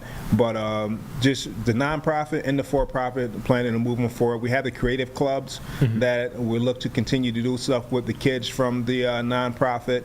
I want to do a junior marketing firm with these guys where we target doing marketing for other nonprofits and people in need, that kind of thing. So it's really not just taking the community, the kids out of the community to learn. Now it's application. You're doing these kind of things, and if we can pull income from it, then that helps for them to buy equipment, or maybe put money in their pocket if they want to go to school, or just if they just, hey, this is what I want to do.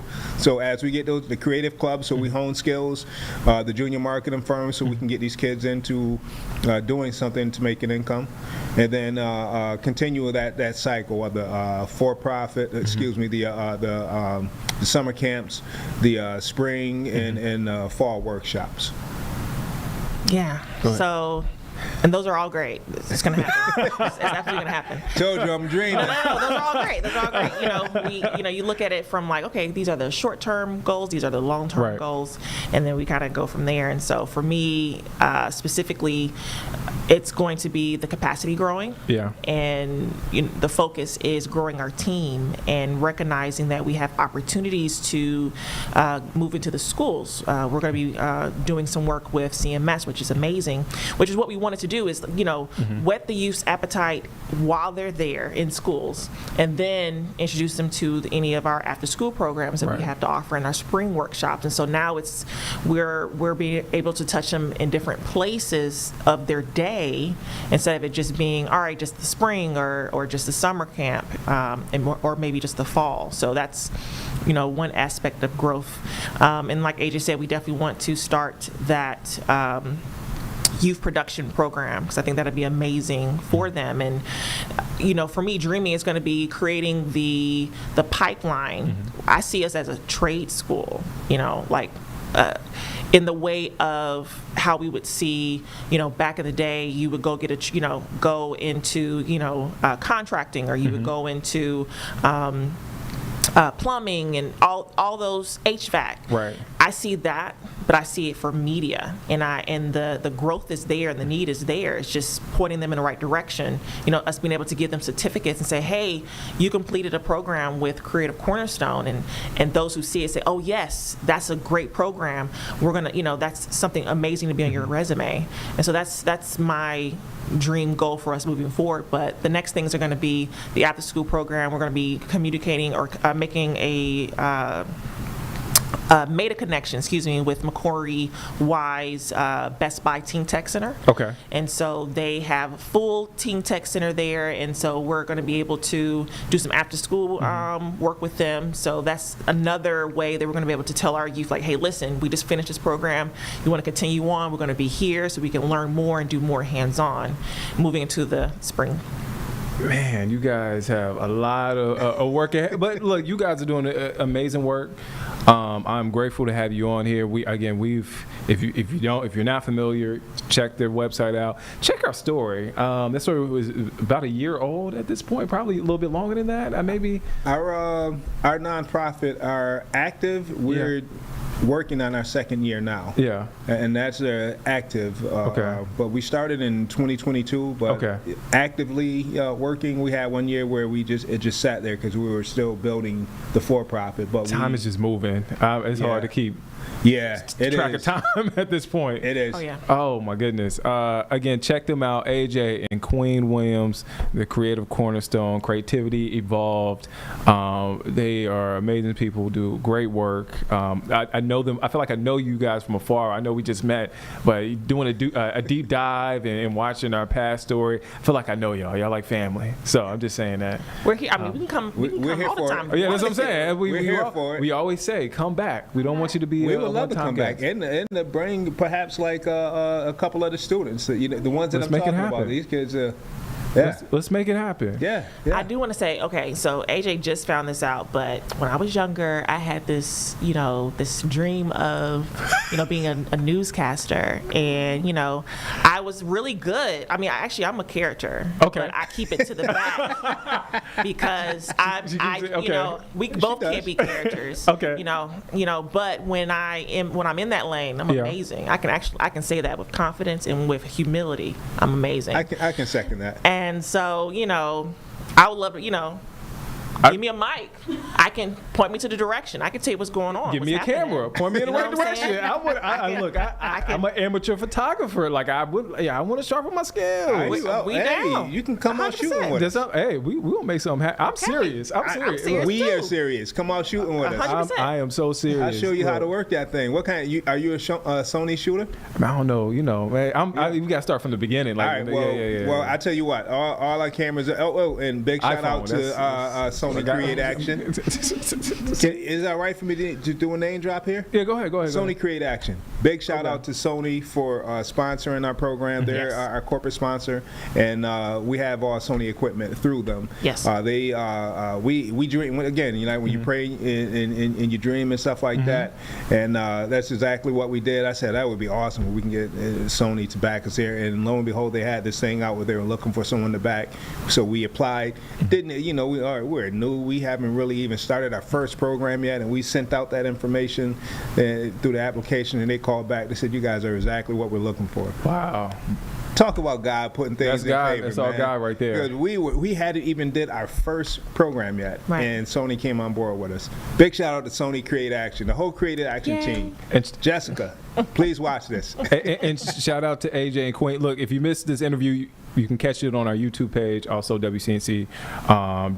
Again, I just want to throw out there film premieres. The name of the film again? I had it over here, but this is Summer Gems Showdown. Summer Gems Showdown. Now this one we brought a great director, actor, acting coach, Kia Hamilton. Okay. She's actually one of our board members, but she likes to be active as far as nonprofit work as well. So she came on, she wrote this one, and then she assisted. And she did the casting, wrote it, and then she assisted me while I was out shooting the film with the kids. Wow. Yeah. When you're independent, you wear so many hats. So I can't say she did this or that. There, we wear thousands of hats as compared to like a union, and you got all these different positions that are this is what you do. So we wear 1,000 hats. And that's what we all did with some of the kids. We plugged them in place. We had fun shooting this, and it's a nice little short for the kids. Oh yeah. And you can catch that. Well, I don't know unless you got to take it out. I mean, you can come in. You can still come. We say okay. People, I didn't want to invite people. They come. Yeah, okay. I mean, I didn't want to invite people. If, you know. Come on down. Put 200 in the building. You know how like when you throw a party, standing only, and they say they invite you, but then you bring like some extra people. Yeah, that's like my family. Yeah. Quick story. My brother graduated from high school. We asked one family member, hey, come. They brought a whole caravan of family members I ain't seen in 10 years. Yeah. That's why I didn't want to do that. So no, that's family. But hey, when your brother crossed that stage, what happened? That place erupted because all the love that you brought into that space. Well, they couldn't get into the graduation ceremony. It was a cookout. It's a cookout. Well, at least at the cookout. Yeah, it was a cookout. He had some extra food. They got to eat we the always burgers got extra food. We always got extra food. Okay. Yeah, I mean, but anyway, I can go. I got stories for days. AJ Queen, thank you for your time again. That film premieres at Goodyear Arts at Camp North End this Saturday. Yes, sir. Oh man, thank you guys for your time. Absolutely. Hang around for just a moment. We're going to shift to something else. All right, I kind of look the same. Same shirt's a little different from that. Again, I got to remember to look at the camera whenever we have, it's like Insider Baseball a little bit. Yeah, but anyway, that was Creative Cornerstone last week. They premiered their film this past Saturday at Camp North End. Really cool initiative, nonprofit. They work with kids. They do the media production thing. And Carlene, I'm going to sign up for some classes. I want to learn how to. They said they're down, so we'll figure it out. That's what I'm saying. We will do it together. We'll make it a group trip. Sure. All right, let's move on. We got a special guest in the studio. Carlene, when I say bucket getter, you know what I mean? Yeah. A guy who can get a bucket. That's right. We got one of those in the studio right now. His mom told me played in the state championship this past year. Did they win? They were runners-up. They were okay. I was about to hype y'all up. I was about to. It was the refs. They come on, man. They should have won. I didn't mean that. But this young man, you see right there on your screen, Bryce Slay, Celeste Slay, here in studio. Carmel Christian graduate, signed first major NIL deal today. We'll get to that in just a moment. But he's following his dad's footsteps. He's going to Marshall University to play ball. Again, a bucket getter. Thank you guys for joining us here on Live Impact News. Oh, man. I saw the highlights. I'm going to start with Mom. When you see your son on the court, and doing this thing. How does that make you feel? What is that like? What is that experience like? Wow. So, first of all, it is so amazing to watch him do something that he loves so much. It brings me so much joy because you just like are so always just happy for your kids. Right? Yeah. And when they enjoy something and they're excelling in it and they're having fun, it's just, it makes you feel complete, like, okay, I've done my job as a mom. But it is, sometimes I'm literally in awe because he just gets into this zone and it's like his happy place. Wow. You know? And then to watch all of his hard work come to fruition and the way, you know, the last 2 seasons of his high school went just blew my mind. Like, such a blessing. And just to watch kind of God work and give him the skills to really perform on that high school level has been really, it's been really cool to watch, I gotta say. Bryce, I see you. It's you cool over being there? a basketball mom, you know? Like, Bryce was over there cheesing while you were saying that. Yes, sir. Oh, when you hear your mom say, because you started playing in Venice, right? Where you were a little kid. I saw the pictures. Talk about that.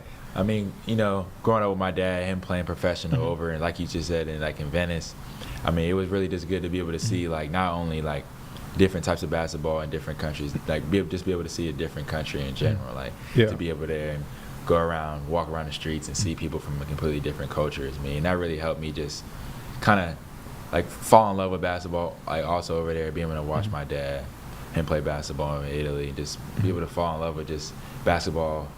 Not really being forced to me, just me falling in love with myself. Yeah. Really. So that was good. Just different light, different world basically over there. So. And your dad, Tamar Slay, played for the Nets. He played for the Bobcats. Yeah, you weren't born when the Bobcats were. You don't remember the Bobcats. Too young for that. Ooh, that was a rough time. I'm not gonna lie to you. Inaugural team. They took the lumps, I guess. Yeah. Oh man. But he played for the Bobcats. But he played at Marshall University in West Virginia. So I saw the offers. But correct me if I'm wrong. I saw. I'm not gonna list all of them. I can't even remember all of them. But I saw Western Carolina. I saw Wake Forest. I saw UNC Charlotte. Yeah. But you decided to go to Marshall. Yeah. Why? I know the obvious thing. Your dad played it, but why? I mean, really, just up there. It's like, it sounds cliche, but it's a family up there. Like, if you know, like, for people that don't know, we got the movie We Are Marshall about the plane crash. Like, they truly up there, the culture up there is just a family. And like I said, just falling in love with basketball growing up. My mom, she also went there. She ran track there. So just like, I sort of just fell in love with Marshall. I've been a Marshall fan for basketball and football growing up. So not really the biggest powerhouse like some of the other offers I might have had, but really just the love I have for the city and for the university as a whole. Marshall, I didn't know you ran track at Marshall. I gotta give mom some love here. So you ran track. What made you go to Marshall? Was it the track scholarship? And why is Marshall home for you? So, in my recruitment process, I'm from Tennessee, and I had offers, throughout the SEC, ACC. But when I got to Marshall on my visit, it was the same thing. It was just sort of like this connection to the area, the coaching staff, and that's just where I ended up. I mean, I think it's a God thing. You know what I mean? Like, it's kind of like, then they did come through with the full ride. So that makes a difference. So you signed this NIL deal. I don't even know the NIL. I mean, I really just tried to keep off social media. I saw the highlights. I didn't want to see anything. Yeah. I wanted you to make that announcement. I wanted to be surprised. I didn't even tell Carlene. We don't know anything about the NIL deal. You signed it today. Can you give us some more information, some background on it? Yeah, I mean, really with that, it's just like, it's technically an undisclosed amount of profit, but really just it's like a continuous deal that I'm just going to continue to do throughout my basketball career, whether it be in college or just really just like a continual deal that probably will last for a good amount of time. What brand is it? College Hunks and Holland Junk. It's like a moving company. Moving company was on Shark Tank. They actually got told no while they were on Shark Tank, which is a little different, but like him being able just to like stay persevered and just continue to build his company really helped me also fall in love with his company as well. I was about to say, was that the piece that resonated for you? Yeah, really, just like him as a person and just like that story like there, just like really just sat with me. So when you were there, we saw some pictures just now at you at Marshall. There it is right there on the screen. What was that day like?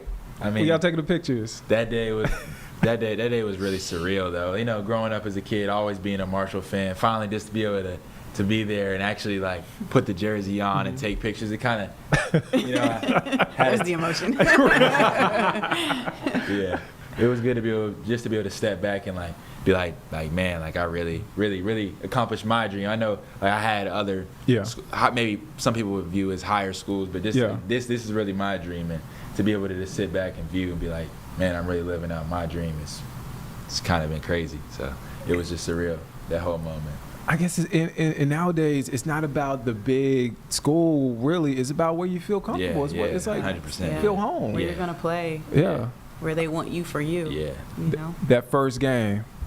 I'm gonna start with mom first. As I know you love being a mom of a hooper. Yes. What is that? Because you're a Marshall graduate. Yeah. Your husband played there. Yeah. Now your son is there. When you're in the stands, I mean, how the emotions. It's gonna be a lot. Are you gonna shed a tear? Are you gonna shed a tear, Mom?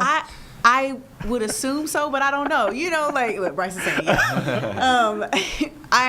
I would assume so. Yeah. I just feel like it's just gonna be like such a culmination of all the things. Just really proud of him and all he's accomplished, and then for him to be a legacy too. Yeah. It's pretty sweet. 2 legacies. Yeah. I mean, that's crazy. 2. Bryce, first game. Man, I don't even know. I mean, I know I'm gonna have to try to lock in, but I'm gonna be really excited for it. So I might be a little antsy, but I just gotta make sure I make the main thing. Try to stay as focused as possible, but definitely like enjoy the moment, savor the moment, and really just embrace the moment. All that. Look, I have a nephew. I talk about him from time to time. He's 15. He lives in Summerville, South Carolina. Okay. He plays football. Yeah. He wants to play at the college football. Yeah. He wants the NIL thing. Yeah. What advice will you give to a kid like that, and to other kids watching this?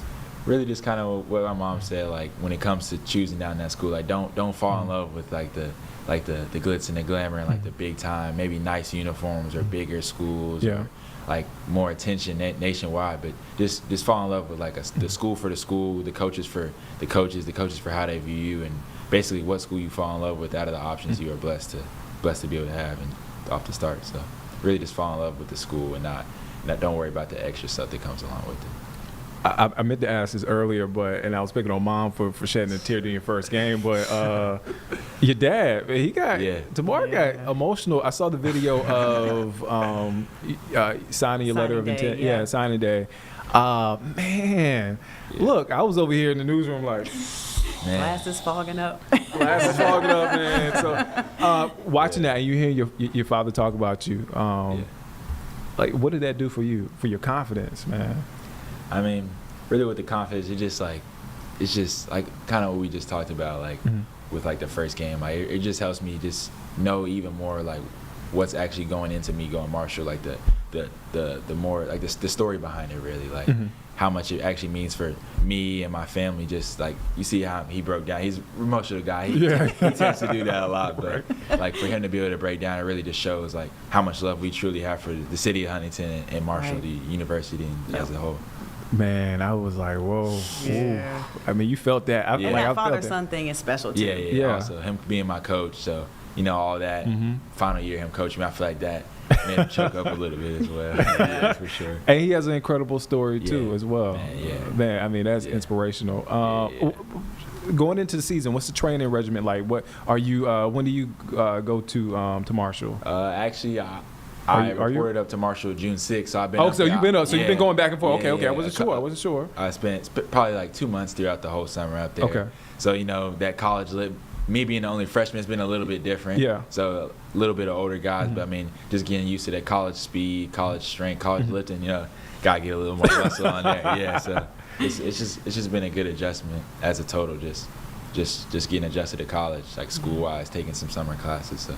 It's been good. Has it been a big adjustment? Like, what was the oh man, I'm in college now. Like that moment, Yeah. right? Well, have you hit that moment yet? I did a little bit, like Okay. when it came like we're going to classes and like and just walking around the campus and it's like, okay, I got to go do this by myself. I got to go do this by myself, and also just waking up in the morning and having to start everything myself. Yeah, that's a full-time job. Sure. yeah. Full-time job for sure. What would you tell Celeste parents? Like, I mean, student athlete, not student athlete, how to navigate that? That's a different.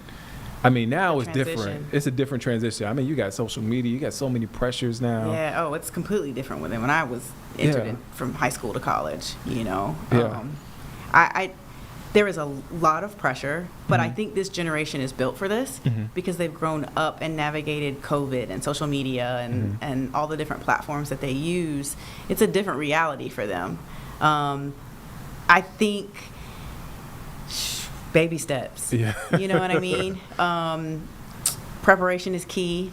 You know, the more you're prepared to enter into that college space in high school, the better. I feel like Carmel Christian did an amazing job for him, preparing him for the rigor, the pay, you know, academics, the pace, the scheduling, Yeah.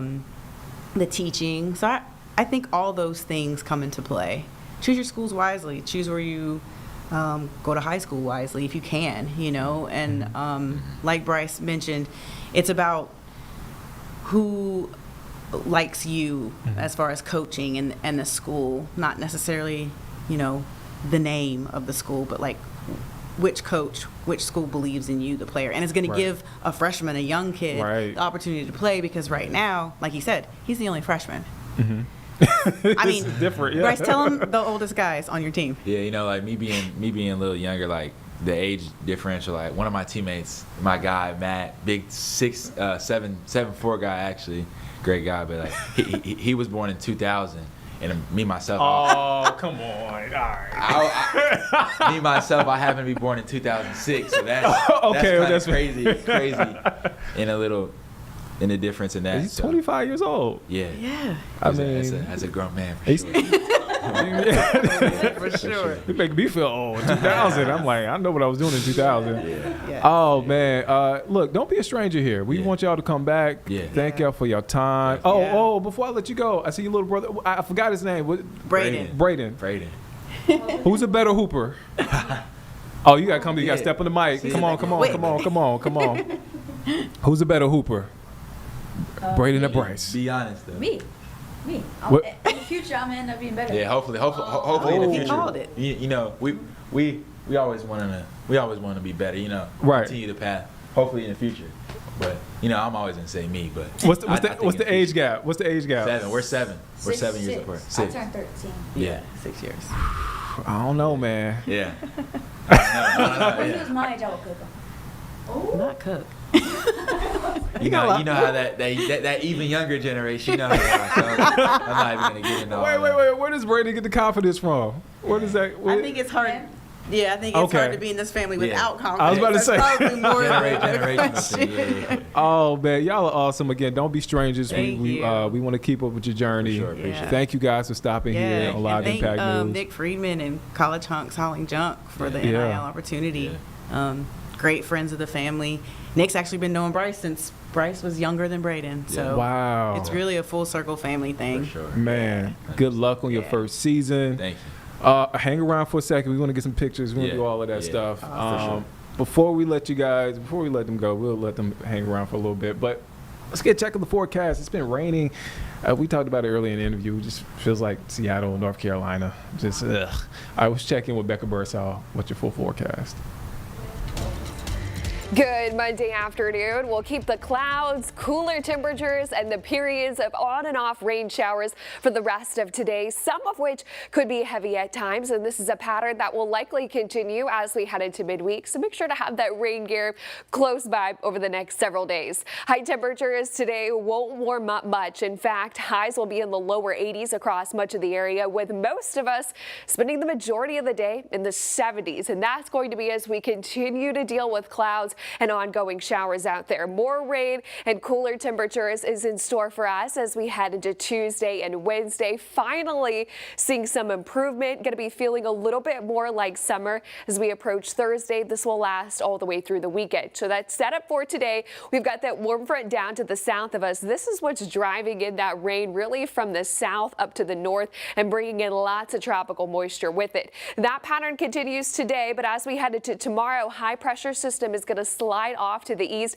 and this is what's going to bring us more of a typical summertime like setup. We'll carry the clouds over the next couple of days, but it's going to be a little bit more scattered for Tuesday and Wednesday. That's when rain chances will be the highest, tapering off as we head towards the end of the work week and the weekend, but we'll still carry a risk for an isolated shower or thunderstorm as we head towards the end of the week. Timing this out for you for the rest of today, this is what you can expect. Waves of showers, some of which could be heavy at times, as well as a rumble of thunder here and there, and we'll continue that all the way through about the nighttime.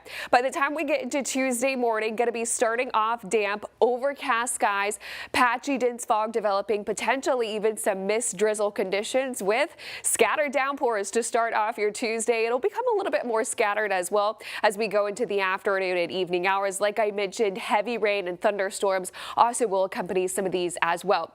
Totaling all the rain up from now all the way through Wednesday, some areas could produce anywhere from 1 to over 2 inches of rainfall. Wouldn't worry so much about location, just the ability that these rain bands could produce some localized flooding, especially in flood-prone areas, while some locations may only pick up 1/4 to about 1/2 inch. So over the next couple of days, there will be some sort of excessive rainfall risk going in from now all the way through about Wednesday, again, mainly for nuisance flooding, very isolated expected.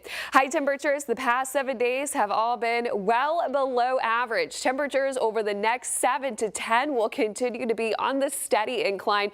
Lower 80s today and tomorrow, up to around 87 for Wednesday, and finally upper 80s to lower 90s from Thursday. That will continue all the way through the weekend. Checking in on the tropics, we do have newly formed Tropical Storm Erin as of the 11 a.m. advisory. Now just off the coast of Africa, has sustained winds at 45 miles per hour, and it's moving west at 20. Now this is over 3,000 miles, Erin, all the way to the U.S. East Coast, so we'll have plenty of time to keep an eye on this system as it tracks westward and continues to strengthen, likely into our first hurricane of the season Wednesday evening, potentially strengthening into a major hurricane that is Cat 3 or above by the time we get into Saturday. So most model data after that tracks it a little bit up towards the north. That is because a subtropical ridge of high pressure system is going to be steering it that direction. So wouldn't say it has a high concern for the U.S., but we'll continue to monitor it over the next several days. Just keep an eye on it and note that peak of hurricane season August 20th through October 10th. 7-day forecast, cloudy, cool conditions will persist for today, slowly on the warm up as we head into your Wednesday, but especially Thursday and Friday, feeling a little bit more like summer, back to the 90s. All right, so there you have it, folks. By the way, Vanessa Rufus taking over for Nick Sturdivant. We will be together for the next 2 hours. We've got a couple things on our plate here as we look ahead over our time together. We've got a live look right now. We're watching the podium as we speak, and we're just waiting to see as South Carolina Governor Henry McMaster is set to present what's called the Order of the Palmetto. We're hearing Dr. Susan Elkins will be receiving the state's highest honor there at the South Carolina State House in just moments. This event actually slated for 2 o'clock, so it looks like they might be running a little bit behind schedule, but if we start to see any activity, we'll bring you back there live. Meantime, here on Live Impact News, we will bring you live to the Texas General Assembly, where state lawmakers have reconvened as we are now in week 2 of the redistricting showdown. Texas House Democrats, we should note, do remain out of state at this time as they are trying to stop and or at least delay the redrawing of congressional lines there, a topic that remains in the forefront, not just in Texas, but nationally. Let's listen in. Or tomorrow. And I know those of us present are eager to take action on them. The only thing standing between Texas and real disaster relief is whether our absent colleagues decide to show up tomorrow. Now, to update you on the process of locating our colleagues and compelling a quorum. The Department of Public Safety has special agents deployed in every region of Texas. The House has deputized dozens of officers and dispatched them across the state. They are set up outside members' homes, conducting surveillance, knocking on doors, calling their phones multiple times a day. So far, no one's home, but the search continues and it will not stop. We also want to thank the public. Many have submitted tips about whereabouts of absent members. For example, over the weekend, we received word of a rally in Fort Worth where a couple of absent members were allegedly making appearance. We took this as actionable intelligence, and DPS was dispatched immediately. Although in this instance, members did not end up being physically present at the event, we will keep following every credible lead until these members return. I have asked DPS to establish a tip line to receive information and leads regarding members' whereabouts if they happen to be in the state. That phone number is 866-786-5972. Let me repeat that for those who want to get out a pen and write it down. 866-786-5972. Understand that we are keeping receipts for every gallon of gas, every mile traveled, and every hour of overtime associated with the pursuit of these missing members. Under Rule 5, Section 3 of the House Rules, those breaking quorum will be held financially responsible for the costs they've created, not the taxpayers. To those absent members, you can go to another city, another state, even another time zone, but you cannot escape your responsibility to the people of Texas. Eventually, you will be here. Tomorrow, when the gavel drops, the question is simple. Will you be in that chair to vote for these critical disaster recovery bills, or will you be remembered as one who did not show up? The choice is yours.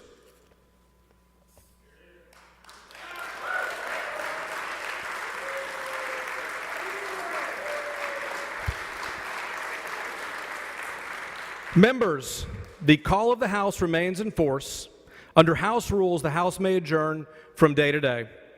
I will provide written permission to be entered in today's journal for each member registered as present during today's session to leave the chamber and return at 10 a.m. Tuesday. Mr. Guerin moves the House stand adjourned until 10 a.m. Tuesday. Is there objection? I hear none. House stands adjourned.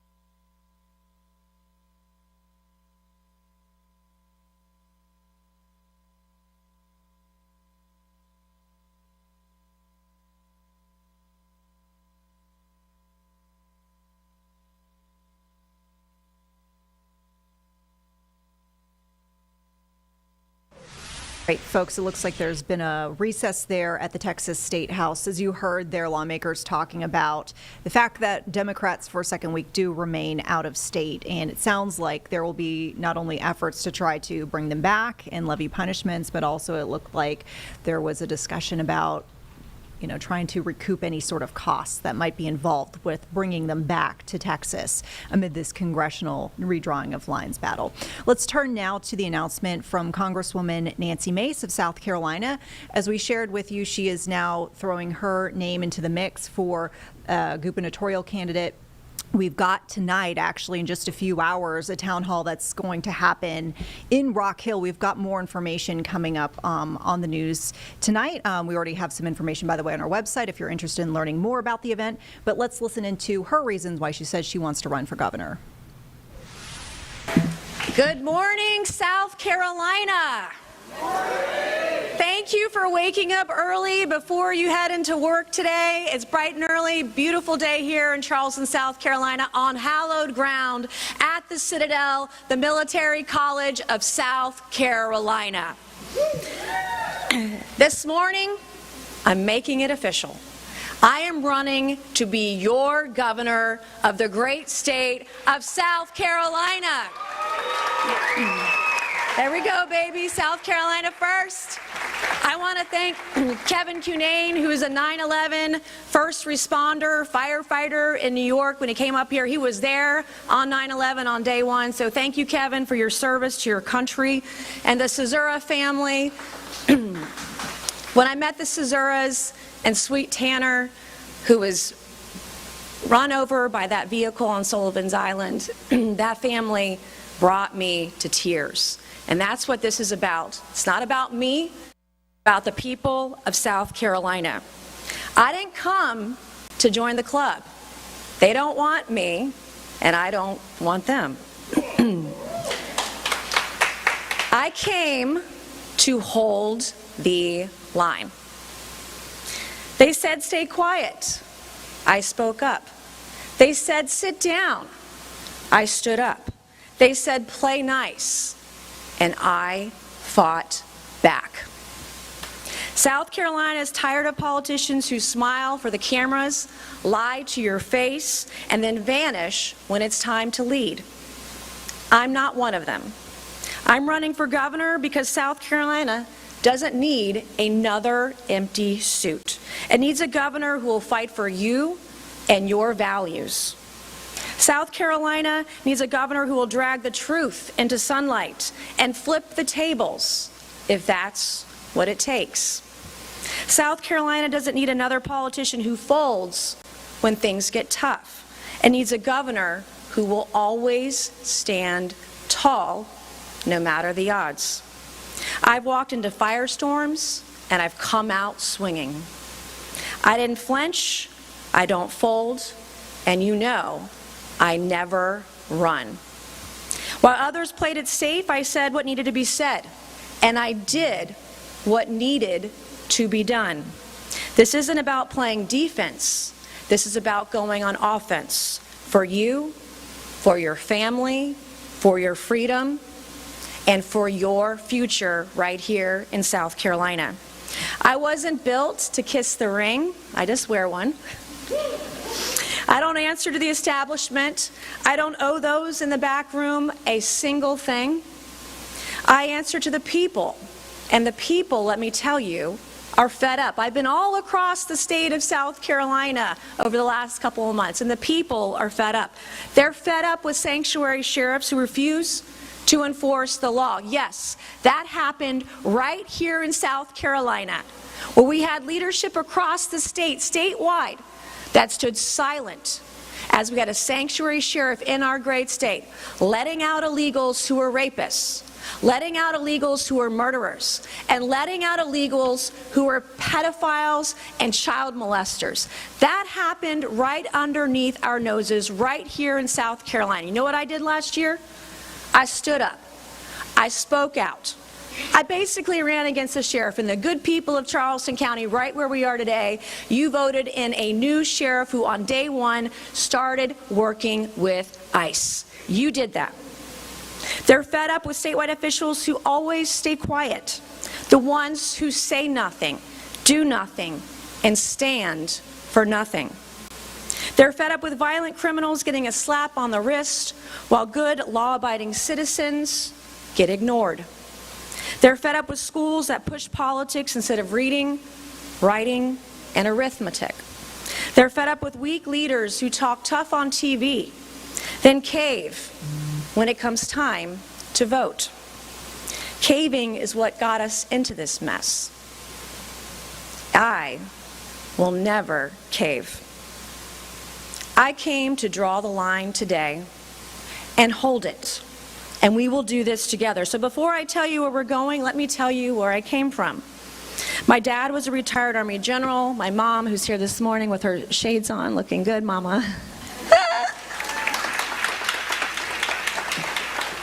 She's a retired school teacher. She actually taught at the school that I dropped out of. And I made one of the worst decisions of my life, to drop out of school at the age of 17. And my parents didn't coddle me. They said it to me straight. They said, if you're going to stop going to school, you have to start going to work. So I took a job at the fine dining establishment known as the Waffle House. There we go, my Waffle House people. Denny's was a little too highbrow, right, Mom? Exit 203 in Ladson. My first job, I learned how to work hard. And while Waffle House was an important part of my journey, it would not be my destination. So I went from making waffles to making history right here where we are standing on hallowed ground this morning, the Citadel, the Military College of South Carolina, because 26 years ago, this summer, this high school dropout became the first woman ever to graduate from the Citadel Corps of Cadets right here in South Carolina. A college where we don't burn American flags, we salute them. And right here on this hallowed ground, I guess almost 30 years ago, 29 years ago, I came storming into the gate, the main gate of the Citadel, probably shaking, nervous. I asked my father to help me drop my goods off in my dorm in the barracks, number 2 barracks, Paget Thomas Barracks, and he said no. I had to do it on my own. I remember my parents, my mom, my dad, dropped me off at the barracks here at the Citadel. I asked for a hug. My dad shook my hand. And he said, don't call home if you want to quit. Just put on your shoes and start walking. And I didn't quit because I had something to prove to myself, because when everyone said, no, Nancy, you can't do that. No, Nancy, you will never make it. No, Nancy, you don't have the ability to be successful. No, Nancy, you won't win. I said, watch me. And I learned about having courage. I learned about having discipline. I learned what it takes to lead no matter the odds. Because leading a district, a state, a country means you have to do hard work. When you're doing it right, it's hard, it's not easy. And I learned right here at the Citadel how to hold the line, no matter the odds. And now I'm ready to hold the line for something bigger. And that means putting South Carolinians first. That means putting your families first, putting our workers first, putting our laws first, and our values first. Something that's been ignored for decades here in the great state of South Carolina. Not the illegals who are flooding our state. We have Sinaloa cartel here. We have MS-13. We have Tren de Agua. They are all here. And we will work with ICE better than ever to ensure that anyone who was here illegally gets deported immediately. We will work with ICE in every respect. If we need housing for ICE, we have it. If we need to have boots on the ground to help ICE, we will do it. We will do everything in our power. And we will not let another sanctuary sheriff dictate who gets to stay here when they're here illegally. We will not allow another sanctuary sheriff to let out rapists, murderers, and illegals who are here, who are child molesters, out onto the streets of South Carolina. Not on my watch. Now, we will hold the line against the gender cult that has invaded our schools. And we've seen it. Just a few months ago, I noted how Clemson University had 15 genders on a form. Did you know male and female were not two of the options? So you know what we did? We made a statement about it. And you know what Clemson did 3 hours later? They took the form down. And I'm not even governor yet. So imagine what we can do from the capital of Columbia when we are governor. We're going to hold the line against the elites who are clinging to power. We're not going to support the lawbreakers. We're not going to support the brainwashers, not the back room. South Carolina belongs to you, her people. I will hold the line on taxes by giving the state a plan to cut taxes down to 0% over the next 5 years, and we'll get to that in a minute. Because the fastest way to kill your freedom is to tax it. I will hold the line on illegal immigration by defunding officials who defy the law and promote sanctuary policies. Former Sanctuary Sheriff Kristen Graziano, this one's for you. If any sheriff won't enforce the law, you will not get a dime. I will hold the line on jobs by punishing businesses that hire illegal labor instead of real hardworking South Carolinians. If you cheat the system, you're going to pay the price.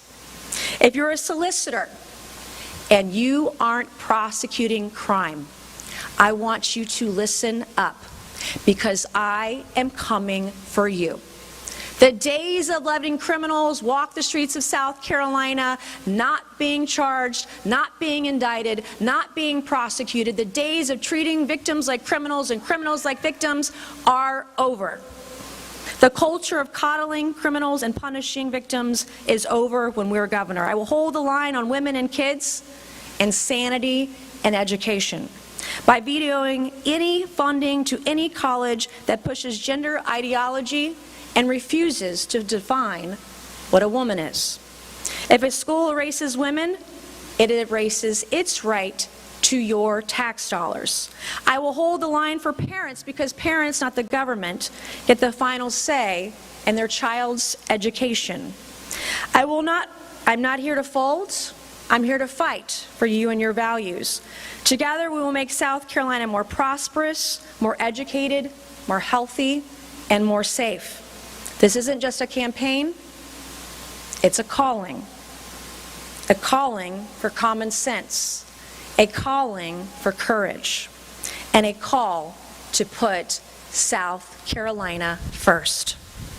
So to the establishment this morning and the cowards hiding behind their long written press releases, buckle up.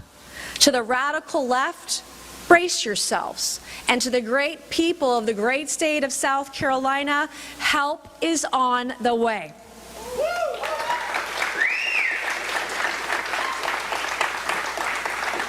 You and me, this is where our mission begins. God is not done with South Carolina, and neither am I.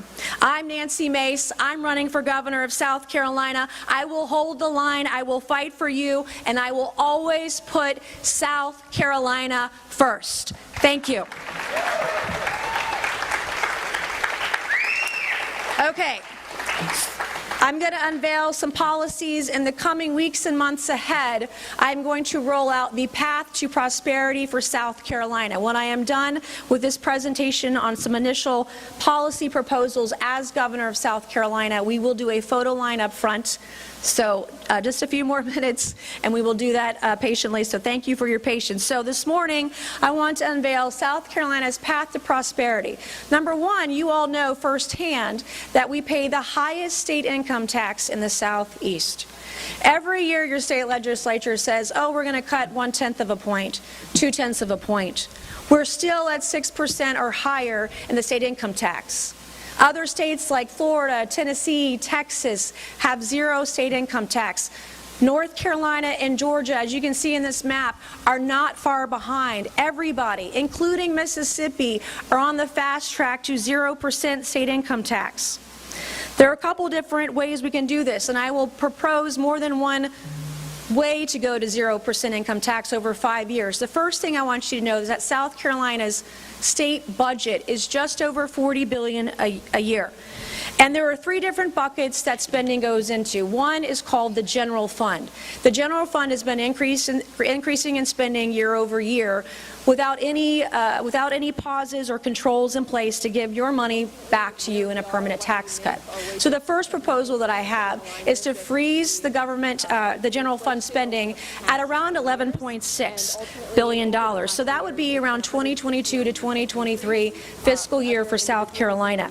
If we were to just freeze the general fund spending, and if revenues continue to grow, this at fiscal year 24-25 we expected $13.2 billion. If they continue to grow at this level, we can reduce and give back enough money from the general fund as a permanent tax cut to residents to reduce the state income tax to 0% in 5 years. Now, if we need to accelerate that, we can also look at earmarks. The state has looked at earmarks pre-COVID. Earmarks were around $30 million in 2019. Now, most recently, you can see on the chart here, earmarks in the 2023-2024 fiscal year were $700 million. So if we take a look at, I mean, I want to get rid of earmarks, but let's just say we take half of earmarks annually and we don't spend them.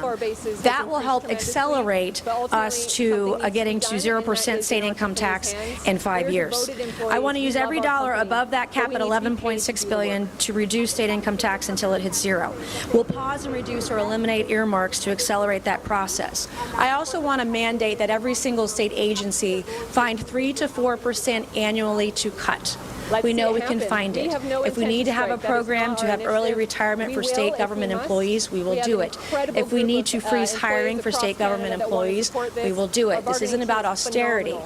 This is about building a robust and prosperous future for South Carolina. We know that South Carolina's economy is built on the backs of small businesses. Who benefits the most from a 0% state income taxes? It is the hardworking people of South Carolina, and equally, it is the LLCs and small businesses that are running our state. I will eliminate departments, boards, and commissions that don't serve key functions. Did you know that there are over 250 boards, departments, commissions, etc. in the state of South Carolina? I'm not even sure what they do. I'm not sure the state knows what they do, so we will reevaluate that as well. I want to audit all administrative overhead and sunset low-impact and duplicative government programs. The second thing I want to bring up this morning is law and order. Last year, as many of you know, here in South Carolina, we had a sanctuary sheriff and former Sheriff Kristen Graziano. In a red state that said they banned sanctuary policies, not a single statewide elected official in South Carolina stood up and told Sanctuary Sheriff Kristen Graziano no. One person did in federal office. I did that. I was assisted by some of our local leaders here in Charleston County, but not many, not enough. So when I'm governor, we will end all sanctuary loopholes.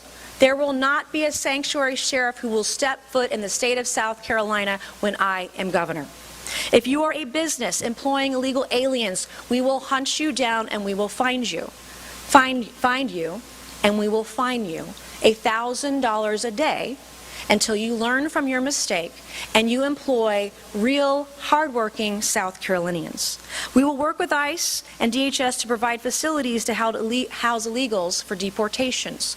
Between all of our state facilities across the state of South Carolina, there are hundreds of beds that we can utilize. The Naval Brig, for example, or other facilities. We've identified hundreds of places, beds and facilities that we can use to work with ICE. And yes, DHS and ICE do compensate states for housing illegal immigrants. That will be a part of our program. We'll increase penalties for violent crimes and sexual abuse. You should see some of the ridiculous plea deals that are happening in our state. And the third-degree plea deals that they get.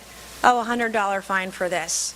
And not prosecuting pedophiles. We will increase penalties for violent crimes and sexual abuse. We will expand our statewide statistics, our annual report that is provided to the state of South Carolina via SLED and other agencies. Right now, they only want to tell you, they only have the ability to tell you how many arrests they're making in every county. That is going to change when I'm governor, because you have a right to know not only how many arrests the state, local, county, municipalities are making for what crimes, you have a right to know how many indictments were made out of those arrests and how many were prosecuted. You have the right to know how many convictions there are in this state. You have the right to know what the sentencing is. And need I remind you about convicted pedophile Donald Gresh, who was found with 1,900 images of toddlers as young as 3 being raped by animals. He was facing 60 years. And your Attorney General, Alan Wilson, pled down to 1 indictment. He was facing 60 years. They negotiated Donald Gresh. The AG negotiated Donald Gresh's sentencing in 15 minutes. All right, folks, we're turning away from this. Once again, if you wanted to learn more about this town hall that is in Rock Hill tonight, we have more information on WCNC.com and inside the WCNC Charlotte mobile app. We want to turn now to some weather impacts we are seeing in our area right now. Of course, we know lots of folks are getting inundated with rain. We are getting a flooding report out of Gastonia right now, and as you can see, pretty active radar. James, our producer here, you've been looking at some of the information on this reported flooding in Gastonia. What can you tell us about this? Vanessa, as we look at radar right now, we can see it's dry over Gastonia right now, but there's another batch of heavy rain coming up Interstate 85. So if you look, if I pause the radar right here, you can see it's right over here near Blacksburg and Grover, and this is coming up to the north and the east. Why this is so pertinent is because we can see just how heavy some of that rain is, Vanessa, and this is a look at the Welcome Center right there on I-85 on the South Carolina side. Visibility is really low, and the rain's coming down pretty good. Some earlier rain did prompt the National Weather Service to issue a flood advisory for this portion of Gastonia and Gaston County, and you can just see that the Catawba Creek at the East Hudson Boulevard, which is about 2 southwest miles from Gastonia, is at 11.46 feet. So, Vanessa, that's considered minor flooding, and so if there's more rain on the way, it's certainly worth monitoring as we look live here from our Dallas camera. Yeah, I mean, some views that are beautiful from up top, but I mean a pretty nasty view on the ground floor, if you will, based on what we just saw from that interstate camera. Important to note, folks, as you would expect with the heavy rain in some spots, we've got some potential for ponding on the roadways. We've got folks who are slowing down. We are seeing some pockets of slowdowns kind of around that state line area that James was just speaking of and showing us live. We've got some slowdowns around 85 in Gastonia. We know already a tricky area for slowdowns as is. It looks like we do have that official flooding report I'm seeing, James, you just pulled up for our folks regarding what the impacts could be for drivers. Yeah, we saw that the Gaston County Emergency Management was communicating with the National Weather Service to give them some of these ground-based reports. So we can see that a ramp is flooded out on Interstate 85 northbound, one of 2 lanes closed if you're trying to merge onto US 321. This is in Gastonia, and it looks like this is going to be if you're going from I-85 north to US 321 south. We also did get a report from Gaston County that they had additional flooding, Vanessa, in the Robinson Road area of Dallas, in the town of Dallas, so not too far from right where our tower camera is situated. Yeah. If with the clouds the way they are, it's hard for us, as I was kind of zooming in and looking around trying to find some of these flood reports, but if the sky clears a little bit more, we might be able to get a better vantage point. But you know, I think as we just kind of start to see some of these pockets of heavier rain moving through today, we'll have to keep monitoring for little pockets of localized flooding like this one. The camera here will zoom in a minute. There's a little bit of a delay. I just pushed it into US 321, but it's a little bit northbound of where those flooding reports are occurring. It's hard to see through all the clouds. Yeah, well, I mean, it really kind of illustrates the picture that up above the clouds, it looks like a really beautiful day, but alas, that is not where we are right now. So yeah, we just urge folks to be careful if you're going to be heading out in that area. Once again, US 321 near I-85 is where we have this reports of flooding with impacts to ramps in the area. As we mentioned, we've already got some slowdowns on the interstate itself as folks are, as we hope they would, slowing down. Hopefully folks would be increasing following distance. You've got your wipers on, you've got your headlights on as well. That is definitely a safety issue. You know, want to make sure that you are visible to other drivers by keeping those headlights on. Now, James, I see we just popped up a really interesting shot. This is that look of 321 from our Dallas camera. So it's the same camera, Vanessa, that was showing us above the clouds before. I've tried to zoom down to like find something on the ground, but you can see it's kind of obscured by the clouds coming through. So traffic on 321 is still moving fairly good in that Dallas area just north of Gastonia, but we do know from the North Carolina Department of Transportation that if you were to make your way back towards the interchange with 85, you could run into, again, some flooded roadways. So at best advice, as always, if you come across flooded roadways, turn around, don't drown. You won't know how deep that water can be. And again, when we look downstream, Vanessa, this is the South Carolina side of Interstate 85. The Welcome Center is right there on the left. Traffic is slowing down. The visibility is real poor, but look at just how marshy the grass is because we've had so much rain lately that as we get these little downpours coming through, there's really not a whole lot of place for that water to run off to. Yeah, you can definitely see it there on the left-hand side of the screen. We've got that grass there right near the ramp, and yeah, lots of ponding that's happening, water collecting there in the ground. And we've been talking a lot about flooding lately. It feels like it's been a pretty busy season as far as flooding is concerned. Don't forget, folks, we had that South Mecklenburg County flooding and parts of South Carolina in our viewing area where we had folks that were dealing with some flooding that was, I want to say, kind of isolated to their area just based on how the rain was falling, and it just happened to hit them particularly hard. But, you know, people are kind of on alert probably for this, as we've been dealing not with just flooding in our area, but also other parts of the state. Kind of, you know, a headline we see resurfacing every week, it seems, you know, in some part of our state. Rinse and repeat, no pun intended. I've got a little bit of a break in the clouds, and hopefully there's just a slight delay from when I move the camera to we see it actually on our screen in front of us. But I was going to try to briefly show the US 321 area there of 85 in Gastonia while I had a break in the clouds, but still waiting for it to zoom in. I was going to say, while you were working on that, I noticed too, like as we go back and forth, and we'll go back and forth between these shots, folks, as we're talking, if you look at the amount of water that the vehicles on 85 are pushing out of the way, I think that really paints, you know, a visual there for you of how much water is collecting on the roadway, specifically when the semi trucks, you look at that. Yeah, wow, look at that. That's a lot of roadway Yeah, if you were water. driving alongside that car and you got that splash up, that could certainly be a problem. I do want to remind folks that this camera is on the South Carolina side of Interstate 85. So if you live in, say, Cleveland County, this is just to the south of you. Like if you drive across the border to go to the fireworks place or something that's right there across the state line. The Welcome Center, I think, is on the left-hand side of the screen. But you can certainly see, that's a good observation, Vanessa, about the amount of water that is pooled on the roadway there. And the other thing that I guess that folks will be curious to know about is, you know, how long the rain will last, because it does sound like, unfortunately, it could be a soggy day, not only today, but maybe tomorrow as well, I believe is what we're seeing. Yeah, and it's not from even our weather continuous. impact. It's like on again, off again, and it's not even localized to just us. So we know Charleston, South Carolina had a flash flood warning earlier today. Carlene's here in the room with us, and she is our Charleston expert. She'll tell you that it rains there on a sunny day, but they were certain enough flooding earlier this morning. Yeah.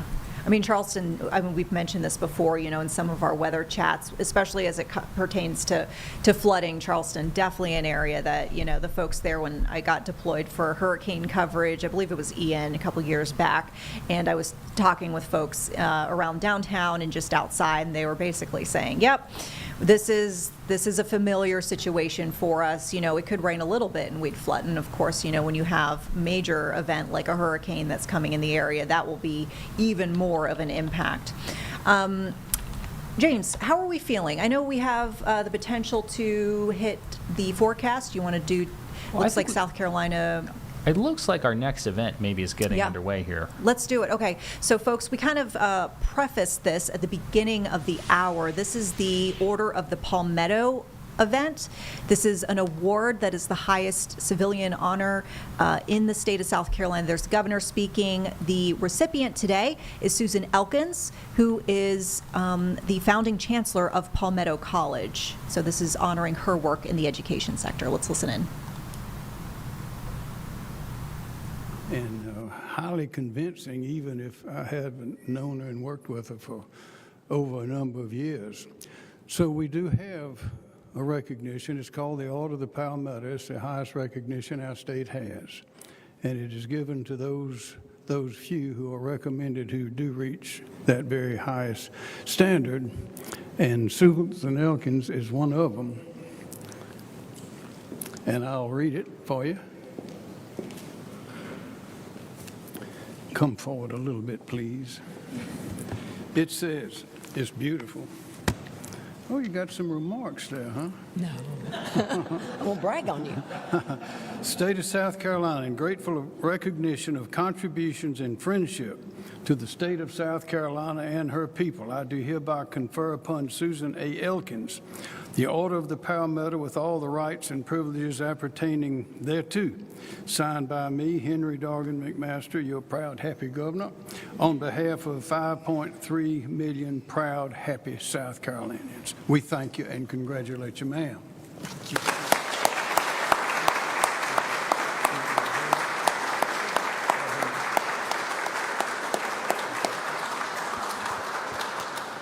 Well, thank you so much, Governor McMaster and President Emeritus.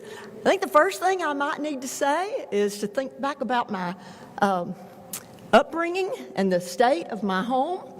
So when I took this job, I called my oldest relative, and he said, well, Susan, the first thing you need to know is you're just going back home, girl. You know, we started in Virginia, then we came down to South Carolina, then we came across the mountain to Tennessee. So you're just going back home to your native state of South Carolina. And I have been right at home in South Carolina for the last 13 years in the best state in the nation, Governor McMaster. So around for South Carolina. And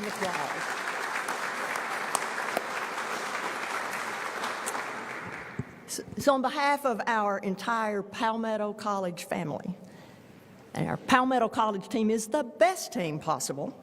That includes our partners all across the USC system, at every USC institution across our great state, from our Palmetto College campuses at Lancaster, I see a Lancaster contingent, Salkehatchie, Sumter, Union, Palmetto College Columbia, coupled with our partnering comprehensive universities at USC Aiken, USC Beaufort, and USC Upstate, along with the Research One institution, USC Columbia. We thank you, Governor, for your outstanding leadership and support as we provide access to affordable, high-quality, flexible USC degrees both on our campuses and online to all South Carolinians.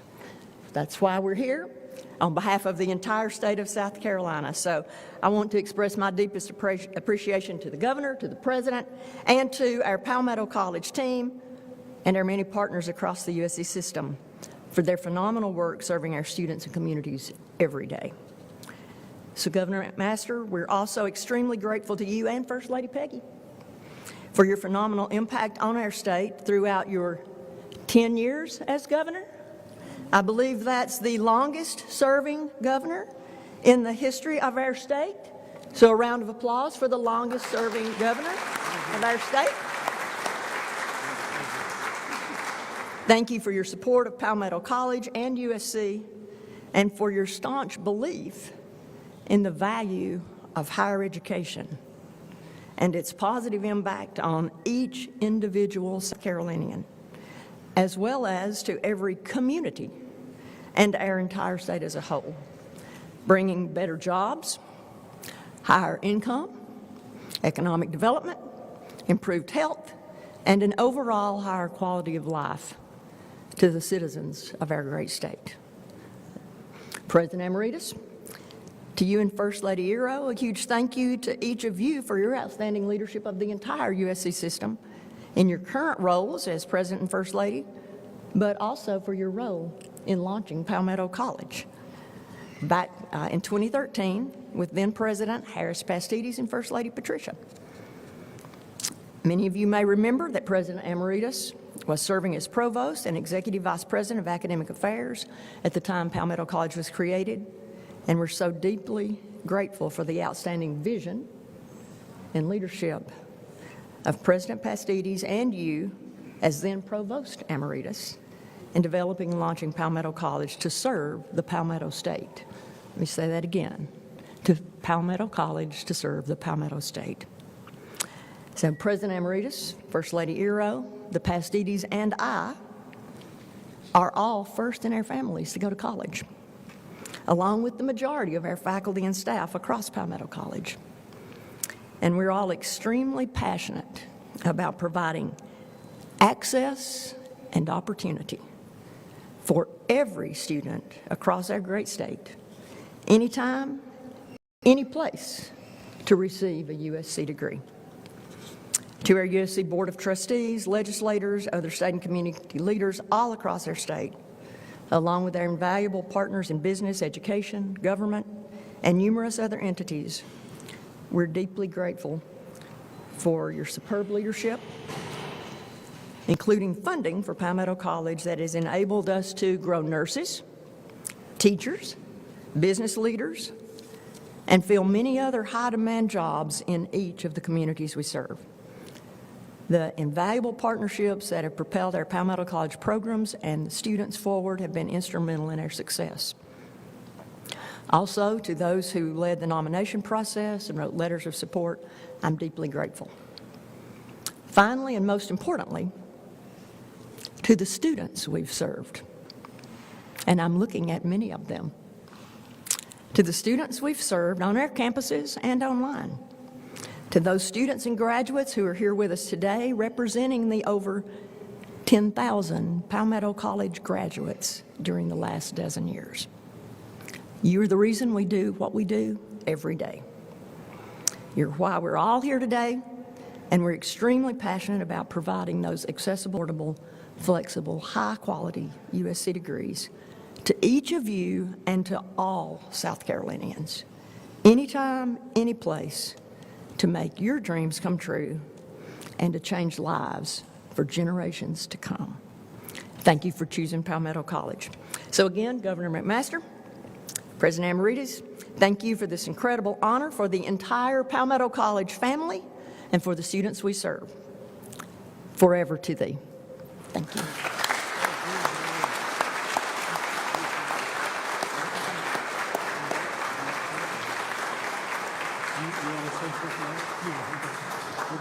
That concludes this ceremony. Now we'll take as many pictures till we run out of film.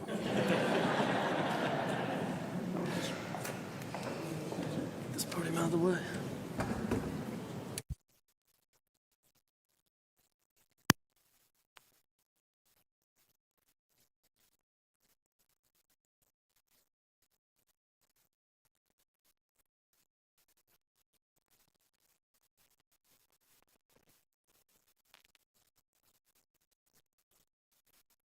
All right, so once again, folks, this is the Order of the Palmetto. Dr. Susan Elkins receiving South Carolina's highest honor just moments ago, and you can see some photos being taken. She is the founding chancellor of USC's Palmetto College and has spent basically her career serving in an education role.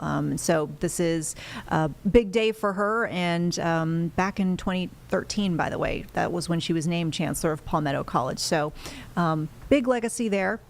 We're going to turn now to a new feed that just popped up here on Live Impact News. This comes to us from what we can tell. This is Canada. We know they've been dealing with some wildfires there. There's a fire ban underway. Looks like dozens of firefighters are coming to this fire that is burning in Newfoundland and Labrador, and we're getting an update from officials there. Let's listen in. We cannot say enough how much we need to work together on this because we are all in this together. So again, please stay out of the woods and prepare yourself and try to be informed. Je vais terminer en français en disant on est tous dans une situation qui nous touche tous. On travaille tous ensemble là-dessus parce qu'on veut le même résultat. Alors je vous dirais, préparez-vous, informez-vous et s'il vous plaît, pour la sécurité de tout le monde, restez en dehors des forêts. Merci beaucoup. Merci, ministre Gauvin. Moi, je vais continuer dans la même voie. Nous sommes extrêmement reconnaissants de voir que les Néo-Brunswickois suivent les conseils que nous avons donnés il y a quelques jours concernant l'accès aux terres de la couronne. Et nous apprécions que vous voulez prendre soin d'un les autres.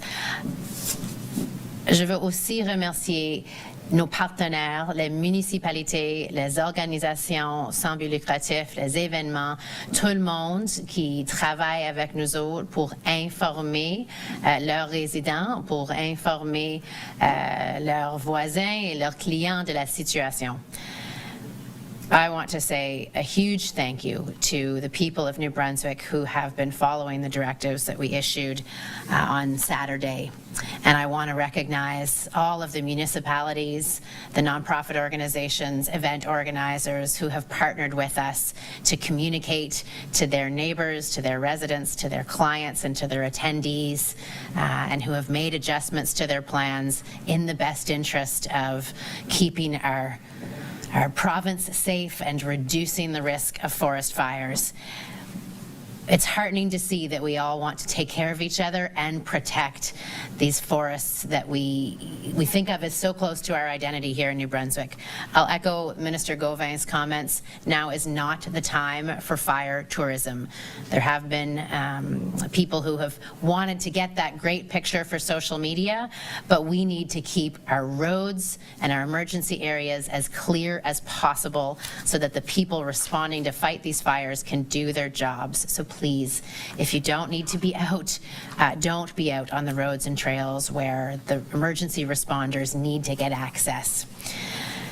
I want you to continue to do the things that your local communities and firefighters are asking you to do, as Minister Gauvin said, to be ready in the case of things getting worse. Je veux aussi être reconnaissant de l'aide de nos voisins. Comme le ministre Herron a dit, c'est la première fois que le Nouveau-Brunswick a demandé de l'aide. C'est typiquement nous autres qui l'offrent de l'aide. Alors moi, j'apprécie énormément que nos appels aux provinces de Québec, à la Nouvelle-Écosse, à l'île du Prince-Édouard, à l'État de Maine ont été répondus. I really want to take a personal moment to thank my colleagues in Quebec and Nova Scotia and PEI and Maine, who, when I called to say, hey, we need your help, the answer was speedy and positive in every instance. Our neighbors are doing what they can to help us, the same way that New Brunswick has loaned out our firefighting expertise to our neighbors this year and over the years. And so a big thanks from me to the folks that have, to my colleagues that have responded with that support. I want to remind you that the best source of information about the situation is at gnb.ca/firewatch. La meilleure source d'information que vous pouvez trouver est gnb.ca/indice des feux. There are a lot of different groups trying to help. All right, folks, we are turning now to some breaking news that is just into our Live Impact News studio. Impacts to the roadways as we speak. You can see this live image here of I-85. This is the Blacksburg area, I believe. James, our producer, has been digging up some information on this. This was an area we were actually already watching. Yes, that's correct, because of Vanessa. flooding and all that ponding, and you actually saw the traffic come to a standstill. So in our preview monitor, we still had this shot up, and this is the shot where if you were with us on Live Impact News about 20-30 minutes ago, we were talking about the heavy rain that was impacting I-85 just near the state line. This is the traffic camera near the South Carolina Welcome Center. And all of a sudden I noticed all of these cars at a complete standstill. So we panned our cameras on down, and right here in Cherokee County, South Carolina, which is just near Blacksburg, South Carolina, you can see they've got all lanes closed I-85 southbound. And this is, Vanessa, right where all of that heavy rain was rolling on through. Yeah, I mean, we were talking about the fact that folks were certainly urged to slow it down if they were heading that way, because we were seeing some pretty serious ponding on the roadway. In that last shot that we showed just before we kind of dipped out of that last weather update we shared, we saw all these semi-trucks driving through, and it was pushing large amounts of water we could see from under their wheels. So it was really showing that water was pooling pretty seriously on the roadway. We had some reports even out of Gastonia of ponding that was closing down some parts of the ramps over by I-85 and 321 that's in the Gastonia area once again. But as far as we can see here, closer to the state line, South Carolina, North Carolina, this is definitely going to be causing some impacts, not only from a weather perspective, but now because of this incident that's reported. And it looks like we are seeing there on the left shot, you've got lots of emergency responders out there, and it looks like at this point that full temporary closure of the southbound direction. So once again, it looks like this is the northbound camera that we're looking at. So we're looking towards the north with southbound coming towards us on that left shot that we see on the left side of the screen. And so we'll just urge folks to now steer clear completely of this area. We know, James, there's usually a ripple effect when it comes to closures. So even if we start to see a lane or maybe two start to open up in the next several minutes, it's going to have a ripple effect for minutes and minutes to come. Yeah, and just a mile or two up the road from that camera that's on the right-hand side of your screen is Cleveland County, South Carolina, where a lot of our WCNC viewers are. So just south of Grover is where you're going to start to run into a lot of these backups. And I was just checking radar estimated rainfall totals, Vanessa, and in the last last hour, the radar at Greenville-Spartanburg estimates that this section of I-85 got about an inch of rain in 1 hour. So That's a lot. that would be a lot of rain. Yeah, a lot in a short period of time. Certainly explains why we were seeing so much water just kind of standing there on the roadway. Now, a few points of note, for folks who might be heading in the northbound direction, you might think, hey, this doesn't apply to me. I'd always keep my head in a swivel if you do have to head this way, or you know someone who is heading this way, even if it's the opposite direction, because you never know if you're going to have looky-loos around you. Lots of folks like to slow down and take a look at scenes when they pass on by, so just make sure you're using extra awareness as a driver if you're even just heading in the opposite direction. It's a fairly divided highway. Of course, it's the interstate, so it's probably not going to be a situation where we see a closure in the northbound direction, even as cleanup gets underway, but we'll definitely keep an eye on that. And we'll note this as well.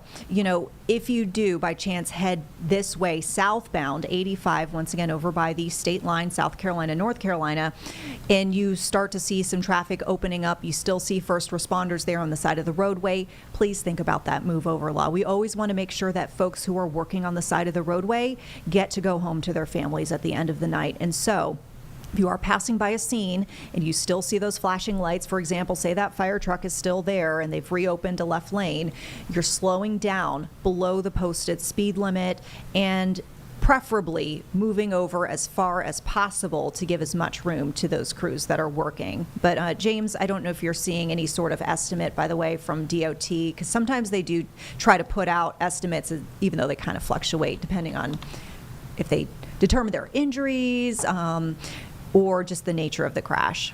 Yeah, the latest we have from the South Carolina Department of Transportation is that 2 right lanes are closed. And I actually think what we're seeing here on Live Impact News is even more pressing, even more updated than that, because we can see that all 3 lanes are closed, which, is something we see. And it's not a slight on DOT. Sometimes just looking at the cameras is the best way. But, we can see that the actual overhead signs are beginning to forewarn drivers. If you look at the DOT dashboard here, you can actually see that they're forewarning drivers that at mile marker 100, all lanes are blocked because of a crash. Well, that's good to hear for sure. And I mean, yeah, I totally know what you mean. Sometimes you have somebody who might be an essential command center, if you will, kind of either monitoring cameras or they're getting update from crews on scene. Then they're updating the information that we would find on their dashboard. But sometimes the quickest way is just to get the visual, as we're seeing here on Live Impact News. So yeah, that is a full closure, definitely, as we pointed out for you, in the southbound direction. And I've not really seen a whole lot of movement. For example, sometimes you might, of course, have injuries with a crash like this. I'm not seeing any sort of medic response, attending to folks, which I guess could be a good thing. We might not be seeing the full scene. There might be some of the scene that's off camera that we can't see, but I don't see any movement to try to wrap things up and clear things out anytime soon. And we should note as well, I mean, this not only could have a ripple effect as far as once the lanes do start to clear. I believe I've seen, from my prior experience with traffic reporting, the potentials of having about 45 minutes for traffic to catch back up to speed. Mm-hmm. It can be quite substantial as far as the length of the impact, the duration of the impact, even after the crash is cleared. So I just kind of want to throw that out too for folks who might have to drive this way during the evening commute. Yeah, it looks like some of those drivers are bailing off into the Welcome Center, which, if you got to wait out a crash someplace, that's a pretty good place to do it. I also want to point out, Vanessa, if I may just kind of zoom out big picture, as we've been watching this rain repeatedly over the Cleveland County and Gaston County, North Carolina area, these pictures out of Cherokee County, South Carolina. I want to show everyone here these pictures coming to us from Anson County, which is obviously on the other side of the Charlotte area. But I just want to paint a picture that the storms we're watching and the rain that we're watching is not just impacting one community or another. So this is our tower camera in Lylesville, and you can actually see the camera shaking in some of these wind gusts that are coming through as some of this heavy rain comes on through. So there are pockets of this heavy rain that is kind of just moving sporadically across the area. And if I were to pop the radar back up, Vanessa, you can actually see that some of the heaviest rain is associated right now with what's coming through Anson County, which is right on over here, where you can see some of those recent lightning strikes. You can kind of really get a good view view of what the radar is interpreting when you compare it to our camera on the ground. I mean, what fortune for us to be able to have a live look in that area right where it is raining some of the heaviest for our viewers. And I can see as well not only the shaking of the camera, but it looks like that rain is coming down kind of in sheets. It's almost like creating a rippling of that rain. If you look towards the bottom of the screen, the bottom half or third of the screen where you see the rain passing over the trees, you can see it a lot better. But you can almost see like waves or ripples, and that's the wind blowing the rain almost kind of sideways as it's coming down. Yeah, I'm going to start panning our camera around a little bit, but certainly some low visibility, some difficult travel conditions if you're making your way maybe between Charlotte and Hamlet, say, or you're trying to head out to the beach here on these last few days of summer vacation. You can see the rain that's coming through Anson County right now over here from our Lylesville camera.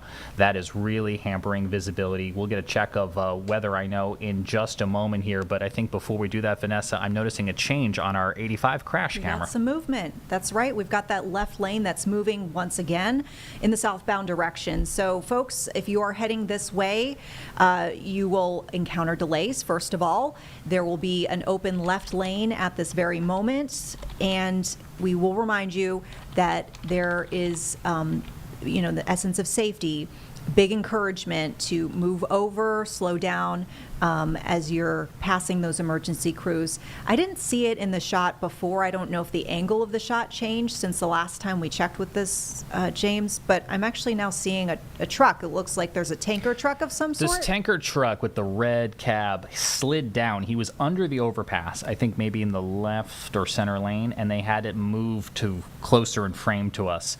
I'm wondering, based on the fact that he's still there and we've got a white box truck still there, if they might be involved as part of the crash investigation. Yeah. And I feel like there was maybe a gray van that was earlier way in the front of the line. And I think it's out of shot now that we've come back. So unsure, but the possibility this is a multi-vehicle crash. Once again, we are starting to see here, good news, some reopening of the lanes. But this is a really tricky area. I go back and forth on 85, from time to time. I have folks who live in Atlanta, and this is, no offense to I-85, just not my favorite route. Between this and the construction project. The construction, I feel like, the bright spot of the drive is the Gaffney Peach, the Peachoid as they call it.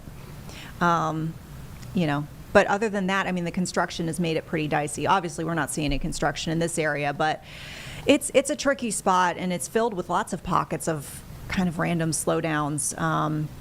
But hopefully everyone in this crash is okay. Like I said before, we haven't seen any sort of ambulance activity. I'm still looking. I'm just making sure we're not missing anything towards the back. It really just appears to be at this point fire trucks, and we would presume maybe troopers or law enforcement of some sort. And to your point, we'll wait to see how long it takes for this backup to ease. Yes. Okay, so obviously the potential for some weather impacts on your evening commute, if not weather impacts and crash impacts. We want to see how the weather is shaping up as we go on throughout the rest of the day, because we mentioned it could be soggy on and off for folks.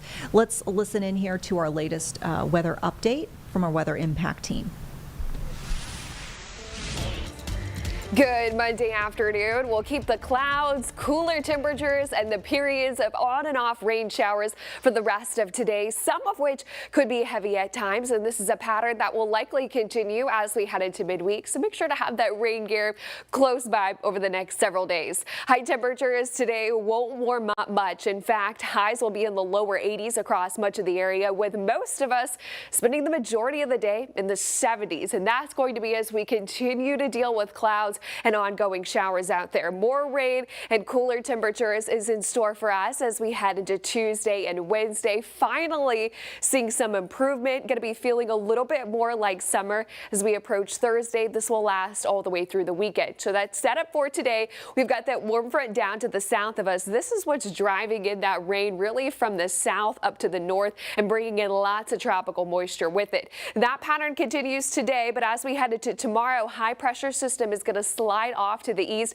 and this is what's going to bring us more of a typical summertime-like setup. We'll carry the clouds over the next couple of days, but it's going to be a little bit more scattered for Tuesday and Wednesday. That's when rain chances will be the highest, tapering off as we head towards the end of the work week and the weekend, but we'll still carry a risk for an isolated shower or thunderstorm as we head towards the end of the week. Timing this out for you for the rest of today, this is what you can expect. Waves of showers, some of which could be heavy at times, as well as a rumble of thunder here and there, and we'll continue that all the way through about the nighttime. By the time we get into Tuesday morning, going to be starting off damp, overcast skies, patchy dense fog developing, potentially even some mist drizzle conditions with scattered downpours to start off your Tuesday. It'll become a little bit more scattered as well as we go into the afternoon and evening hours. Like I mentioned, heavy rain and thunderstorms also will accompany some of these as well. Totaling all the rain up from now all the way through Wednesday, some areas could produce anywhere from 1 to over 2 inches of rainfall. Wouldn't worry so much about location, just the ability that these rain bands could produce some localized flooding, especially in flood-prone areas, while some locations may only pick up a quarter to about half an inch. So over the next couple of days, there will be some sort of excessive rainfall risk going in from now all the way through about Wednesday, again, mainly for nuisance flooding, very isolated expected. High temperatures the past 7 days have all been well below average. Temperatures over the next 7 to 10 will continue to be on the steady incline. Lower 80s today and tomorrow, up to around 87 for Wednesday, and finally upper 80s to lower 90s from Thursday. That will continue all the way through the weekend.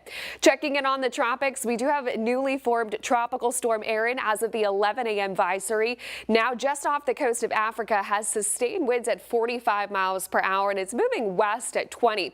Now this is over 3,000 miles, Erin, all the way to the U.S. East Coast, so we'll have plenty of time to keep an eye on this system as it tracks westward and continues to strengthen, likely into our first hurricane of this season Wednesday evening, potentially strengthening into a major hurricane that is Cat 3 or above by the time we get into Saturday. So most model data after that tracks it a little bit up towards the north. That is because a subtropical ridge of high pressure system is going to be steering it that direction. So wouldn't say it has a high concern for the U.S., but we'll continue to monitor it over the next several days. Just keep an eye on it and note that peak of hurricane season August 20th through October 10th.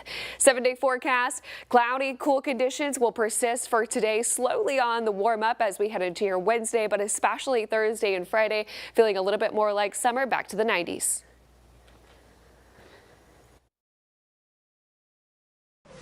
With that, folks, we're going to turn to breaking development on a big national headline that we've been following out of D.C. throughout the day. We have right now, as we speak, D.C. Mayor Muriel Bowser addressing the fact that Donald Trump, the president, has announced that he will deploy about 800 National Guard troops to D.C. and federalize the city's police. He says this is an effort to fight crime. Let's listen into her response. Few questions. So let me start by saying this. Washington, D.C. is a beautiful city, magnificent city. We're home to 700,000 Washingtonians. We welcome millions of visitors every year from around our nation and around the world. We have the nation's premier park system, fantastic public schools, including a free and robust pre-K program starting at age 3.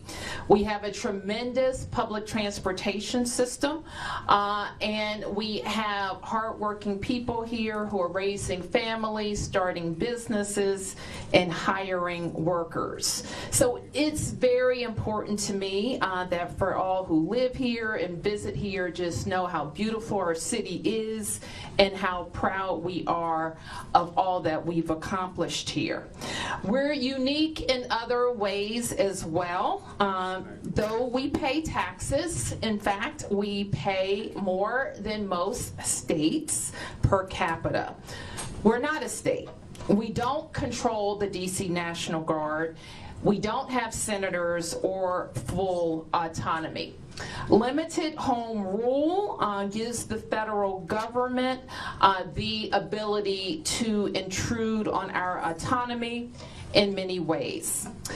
I I've said before, and I'll repeat, that I believe that the president's view of DC is shaped by his COVID-era experience during his first term.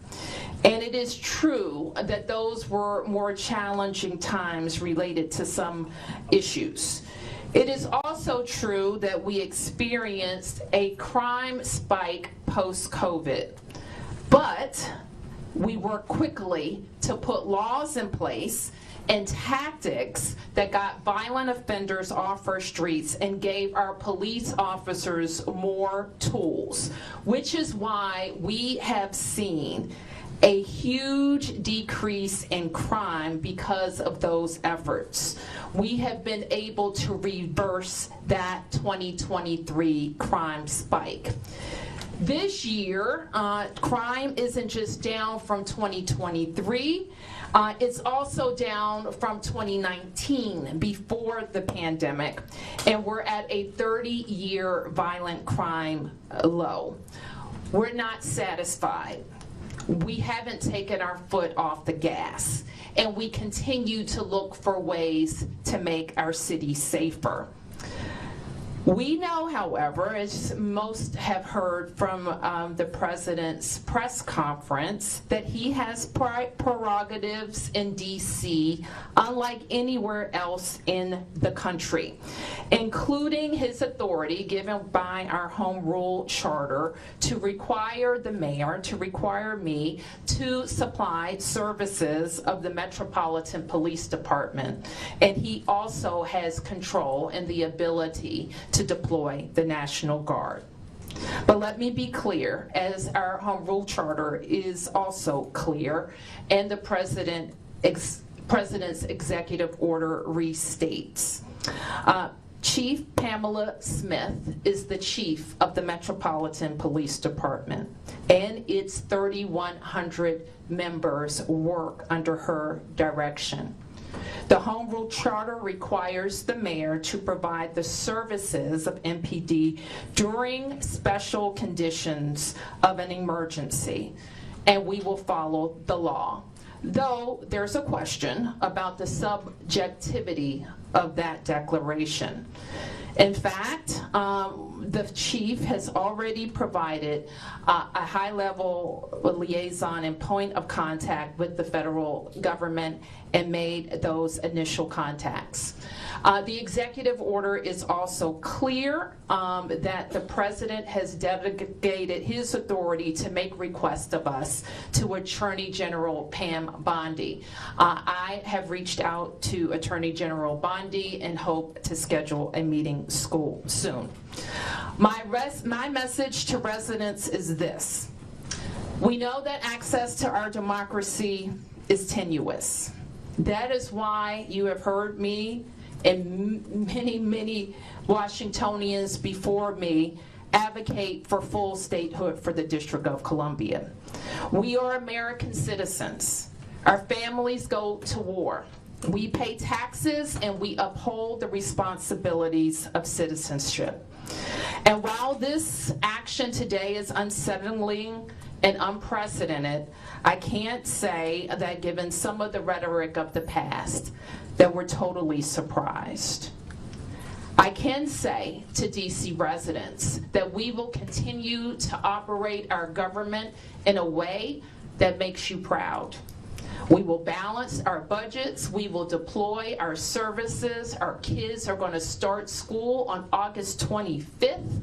And we will work with the federal government to do the things that they should do for our city, including making sure that we have the judges that we need, including making sure that all federal parks are supported, not just with law enforcement, but with other clean and safe activities, and including making sure that our economy is supported by rational federal actions as it relates to the federal workforce, federal workers, and federal property in the District of Columbia.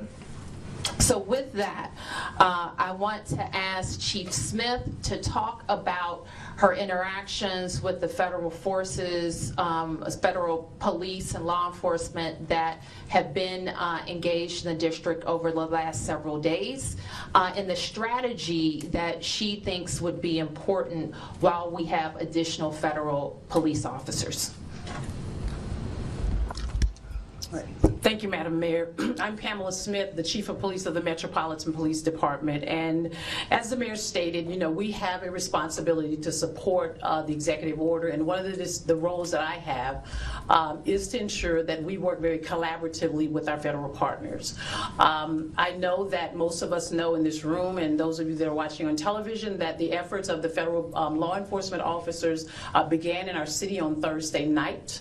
I met with the director of the U.S. Marshal, who has been at that point overseeing the operational component of how the federal resources will be allocated and deployed around our city. With that conversation, it was very, very important for me to ensure that not only do we work collaboratively with our federal partners, but we offer up areas across our city where we can work with them in areas where we know that we want to reduce crime. And so that was the effort on yesterday. We spent roughly about an hour just kind of planning and talking through what that's going to look like. On the heels of the announcement from the President today regarding the executive order, and my directive from the mayor is that we will begin more intense planning efforts after I leave this press conference. I've also met with one of the other liaisons that have been assigned to work with the U.S. Marshal, along with myself, regarding the efforts around the city for how we will allocate resources. What I will say is this: our relationship with our federal partners is not new. We do this on a daily basis. We are very, very, very much in tune to having federal law enforcement officers working with us on our Capital Area Regional Task Force. Our federal partners work with us, especially on some of our warrant executions. They work very, very closely with us with our Violent Crime Suppression Division, and it is my intent and my police department's intent to continue those efforts. What you will see is an enhanced presence. The second thing that's really important to me, and I'm speaking directly to our community, is that we have a relationship with our community that is very important to us, our community members. And so having our Metropolitan Police Department working alongside of our federal partners who have come into the city to really help us assess and deal with the crime, that some of the crime spikes that we have, we will work alongside them, but intentionally, we want to make sure that our community understands that we are there. We're going to be boots on the ground. If you see something, again, say something. We value those relationships. Our community members, and I want to say thank you for all the work that you've done with the Metropolitan Police Department up to this point. Those relationships are very, very important to us, and we want to continue to build up on that and continue to enhance that. I'll turn it back over to Mayor Bowser now. Okay, we'll take a few questions, and I'm joined by members of my public safety team, including Deputy Mayor Appiah and Chief John Donnelly. Yes, please identify yourself. So Mayor Bowser, Campbell Robertson with the New York Times.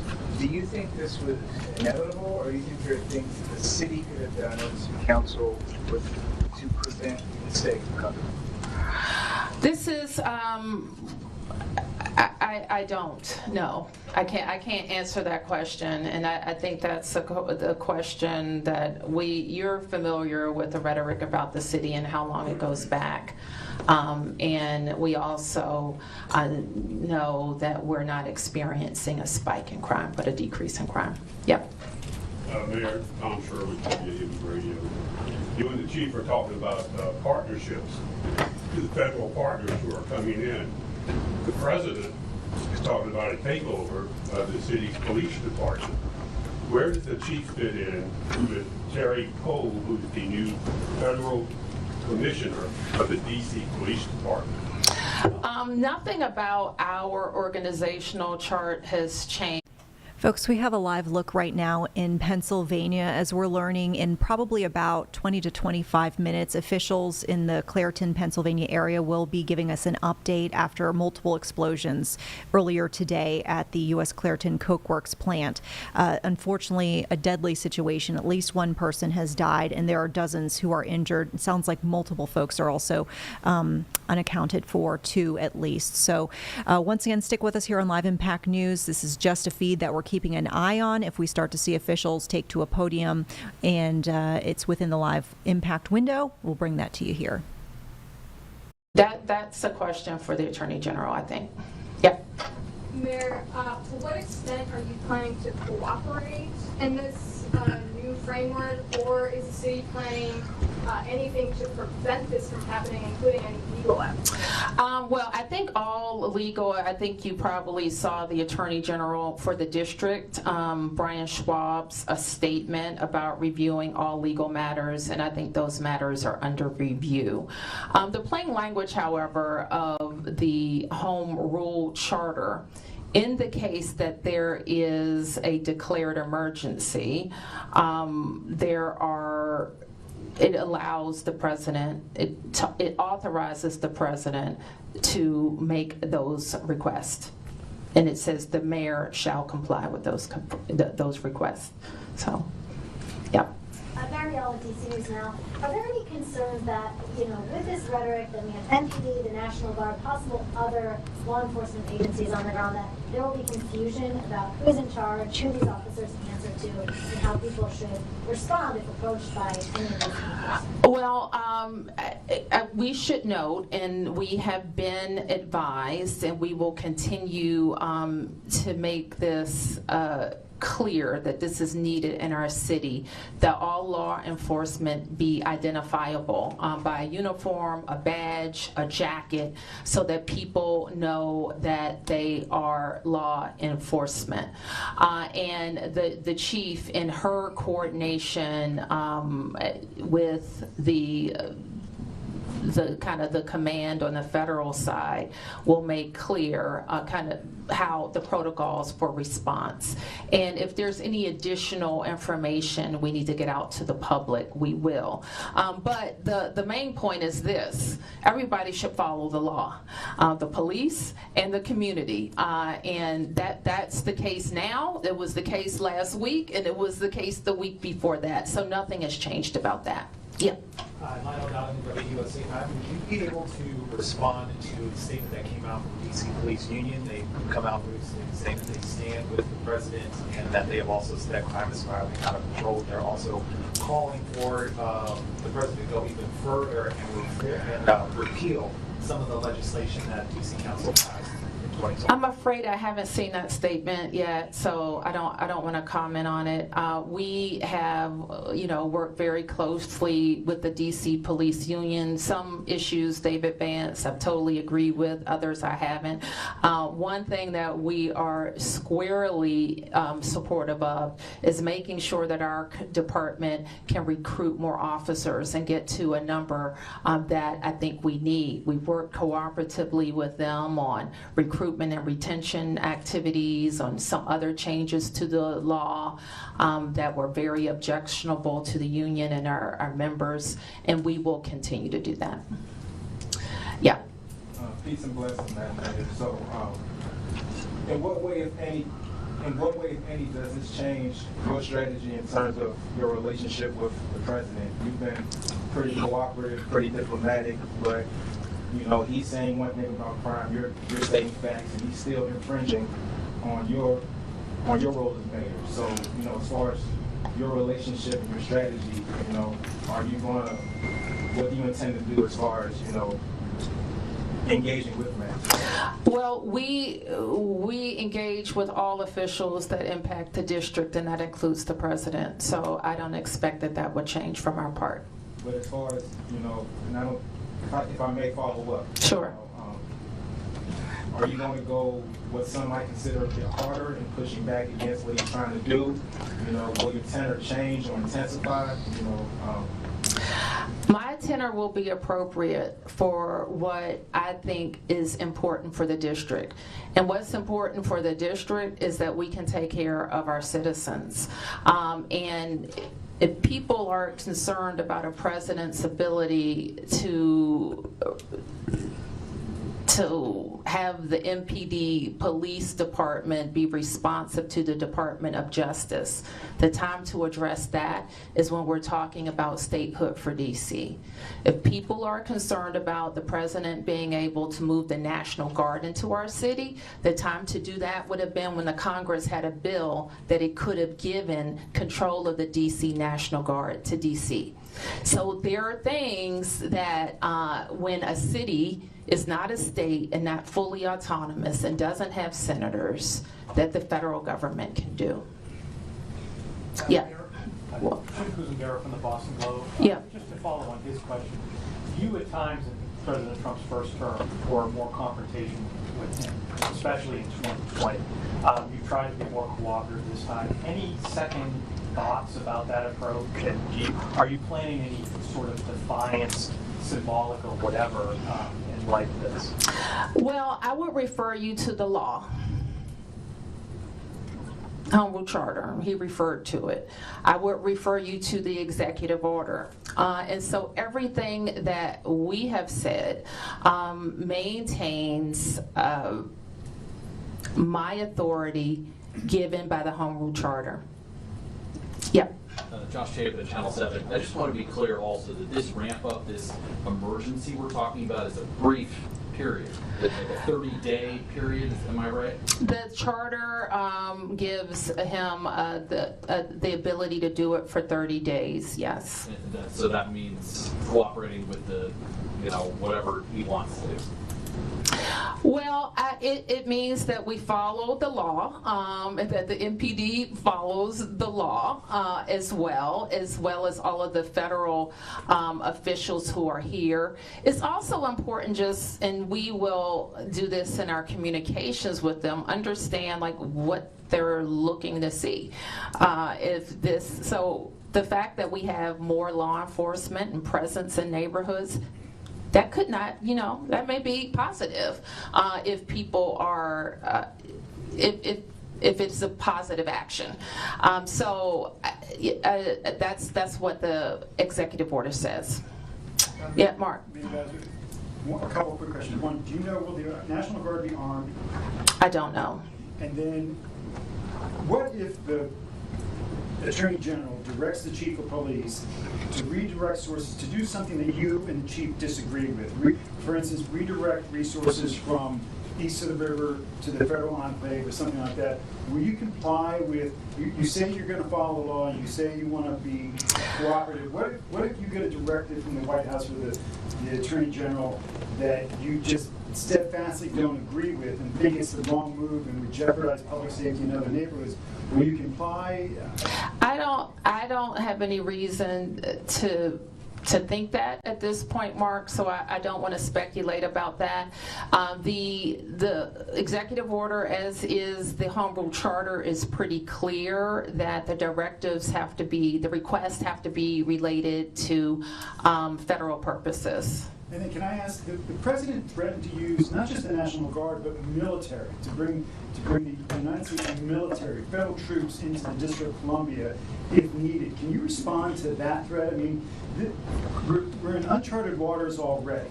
A lot of people are seeing this as the first step in an assault on home rule, which the president has threatened. He's been making these threats since last year, and now he's carrying through with them. There's no reason to believe he won't go further. What do you say to the president about his threats to bring the military, not just the National Guard, but the military? We don't, and I think I speak for all Americans, we don't believe it's legal to use the American military against American citizens on American soil. I'm not a lawyer, and but I think that's a fairly widely held fact.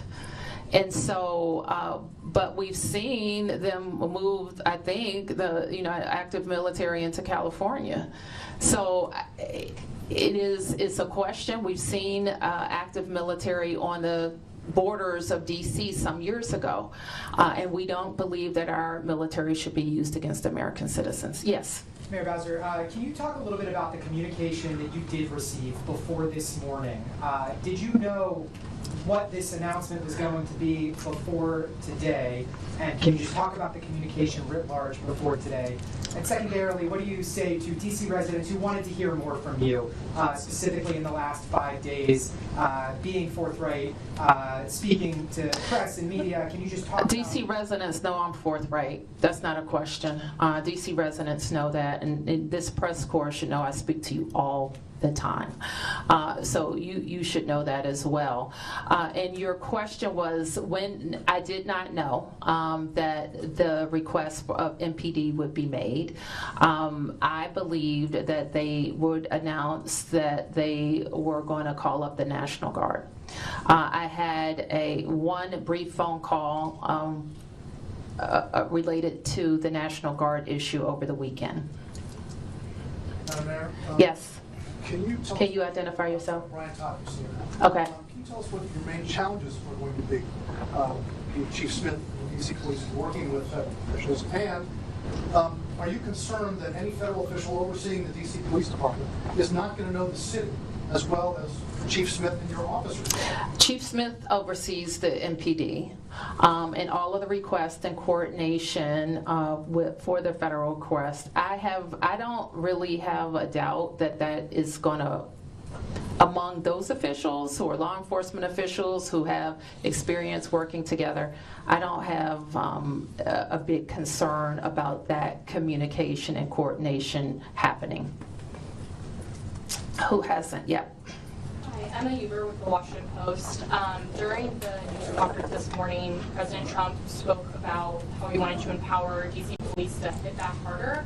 Are you aware of any changes in the works to MPD's use of force policies, and does that kind of rhetoric, how do you feel about that kind of rhetoric? Our police officers are highly professional, well-trained officers that we support with training throughout their careers. We're proud of where our department has come from in terms of their level of professionalism. So they're trained in constitutional policing, and that is our expectation. Yes. Well, hold on, you passed the question one more. Owen Hayes, NBC News, just to follow up on that. Yeah. So will they still be fully subject to local regulations when it comes to use of force, body cameras, while under federal patrol, MPD officers? MPD reports reports to the chief of police, and they are subject to DC and local laws as well as federal laws. And that will continue even under this plan? Yes. Yes. Emiliana with News Nation. You said earlier that they did not tell you about this announcement before it happened today. Did the White House or the president bring up their concerns with crime before last week? The president talks about crime all the time. Specifically in D.C.? Yes. Have you not heard the president from the campaign trail? In every conversation I have with him, we're always briefing the president on our progress. In fact, my first meeting with him after he was elected the second time, we went over the crime trends. We went over how we're seeing decreases. So the president is read in on our efforts. Who hasn't had? Yep, over here. Okay, folks, we'll keep you updated on the very latest of the, once again, federalization of Metropolitan Police in D.C. and the deployment of hundreds of National Guard troops to the city, as the president says that he is concerned with crime in the city. As we've heard from officials and we've seen from multiple agencies who report on the statistics, crime, while high for a city of that size, has been on the decline for several years.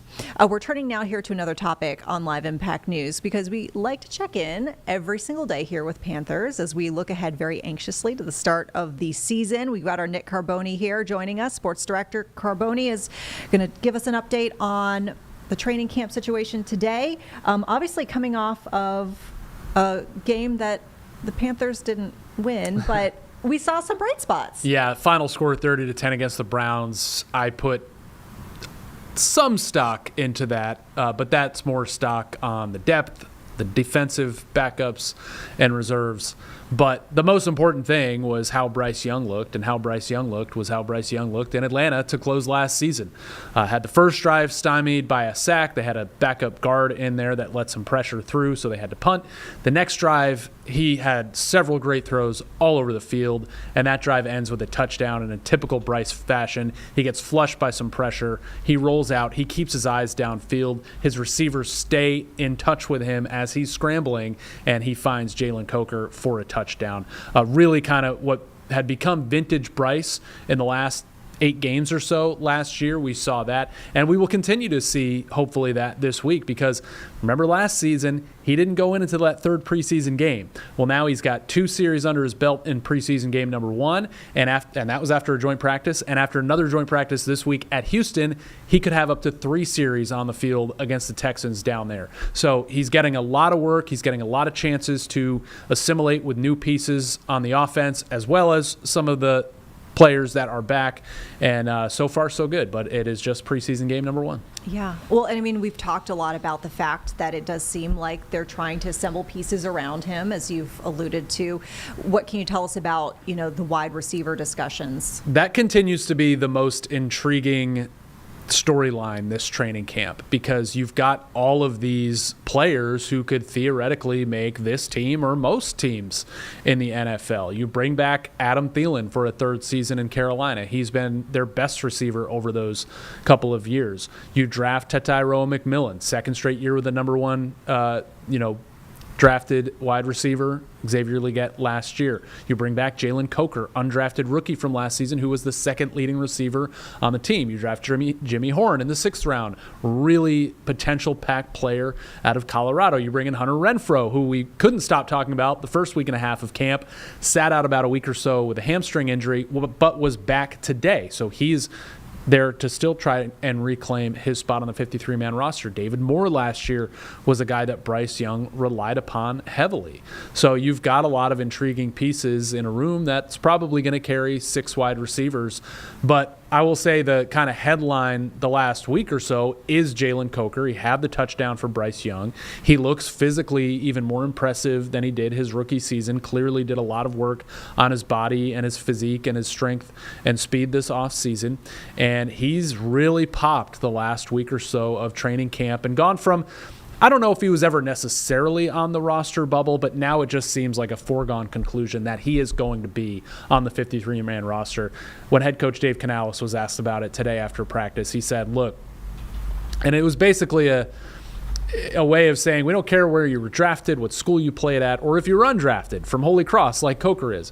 We're going to put the best receivers out there and the guys who catch the ball. And then he went on to say that Jalen Coker has probably been their most reliable catcher of the football all training camp. So I don't think there's a doubt he's on the team. It's going to be an interesting squeeze, probably between Hunter Renfrow and David Moore, to see who is at the back end of that room going into the season. Anything interesting out of activities today? I know it's it was a padded practice. It got soggy at the end. Nothing really stood out from an individual play standpoint or a defense versus offensive standpoint. But this is a team that's largely settled in a lot of spots and doesn't have a great deal of position battles in training camp. Really, it was only kicker and center coming in, and now it's center has been decided. Head coach Dave Canales told us today that Austin Corbett will be the team's starting center. This is his 4th year with the franchise, coming over from the LA Rams where he won a Super Bowl. He switched to center from guard last season. That was going really well. Except 5 weeks into the season, he injured his arm at Chicago and had to sit the remainder of the season out. Did not get to play with Bryce Young during his resurgence. So now those two are paired back together. They've been developing chemistry on the first-team offense all training camp. Cade Mays made it a close battle and played well in Corbett's stead last year, but he's somebody that they can use as a depth piece that can play all across the offensive line. So if you're looking at position battles, there weren't a whole lot. They're not at the flashiest positions, kicker and center. Center has now been decided. It is back to Austin Corbett, who could have been let go in free agency, basically let to walk, but the Panthers did bring him back. He was really excited about that. He did a one-on-one with our Danielle Stein just after being named starting center today, so look out for that on WCNC Plus later today. He was really open and honest about, the position battle, going through the injury, going through free agency, not knowing whether he'd be back and how much he wanted to be back, and then his excitement for what he's seeing from Bryce Young this training camp. That's great. Yeah, it was really good, and I highly suggest folks look out for that today. For sure. Yeah, sounds great. So Nick, looking ahead here this weekend, we've got another preseason game. It's Saturday, right, in the afternoon? Yes, Saturday afternoon at Houston. They're going to do joint practice later this week, I believe Thursday. So similar to what they did here in Charlotte. There weren't any fights between the Panthers and Browns during practice. There was during the game Friday night. Xavier Leggett got ejected, and he's another interesting topic in that wide receiver room. But yeah, it's going to be another interesting and longer extended look at Bryce Young, and it'll be the last look. He will not play in that third preseason game. So joint practice Thursday. He's going to go up against some really rangy, long Texans edge rushers and cornerbacks. And then I'm not sure what the Texans' plans are with their starters for Saturday afternoon, but we're going to see Young possibly 3 series. We just played 2 this last week. Okay. Anything that you want to let our viewers know here that they'll be seeing, special coverage? I mean, keep it here. Just today at 4 o'clock, Danielle Stein is bringing us a look at Xavier Leggett, who has had an interesting camp coming off an interesting rookie season where he got open but had trouble hanging on to the football. Now you've got all these other receivers around him, and he gets out on the field Friday night, and he's outshined by McMillan and Coker, partly because of what they did, but also because Xavier Leggett got ejected. He threw punches at an opposing player and was kicked out of the game, and that's just not something that can happen in a regular season game. So we're going to hear from Xavier Leggett at 4 o'clock about that.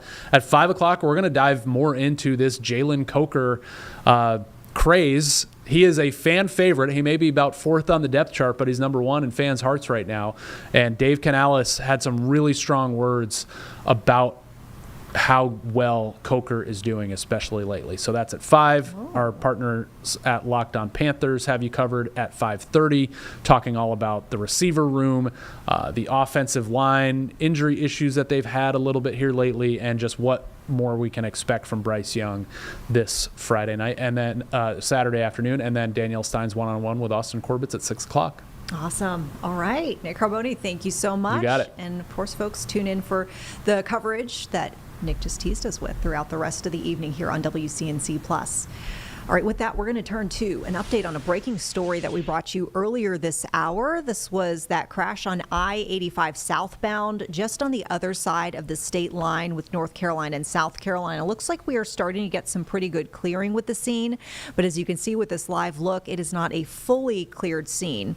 So please, if you're heading this way, of course, make sure that you're planning for some slight delays. We still see a bit of backup, essentially from where this crash is in the Blacksburg area. This is going to be kind of around that Mountain Street exit, but it's backing up to right around the state line. So it could be an issue for folks, our viewers maybe in Cleveland County, if you might be having to head across the state line for any reason.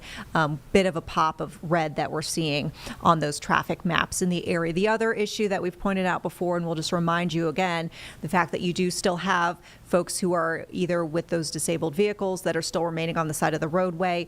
You could have some first responders. Still looks like maybe fire has cleared out, but probably some troopers or law enforcement remaining on the scene on the shoulder or in that right lane. So make sure you're moving over or slowing down, or preferably both, to make sure that you're keeping folks safe as you pass on by. And if we get any more updates here this hour here on Live Impact News, we will definitely pass that along. But once again, some good progress we're seeing in the clearing of some lanes. It looks like we have that left lane that's fully moving and some of the scene that is starting to dissipate from that earlier crash this hour.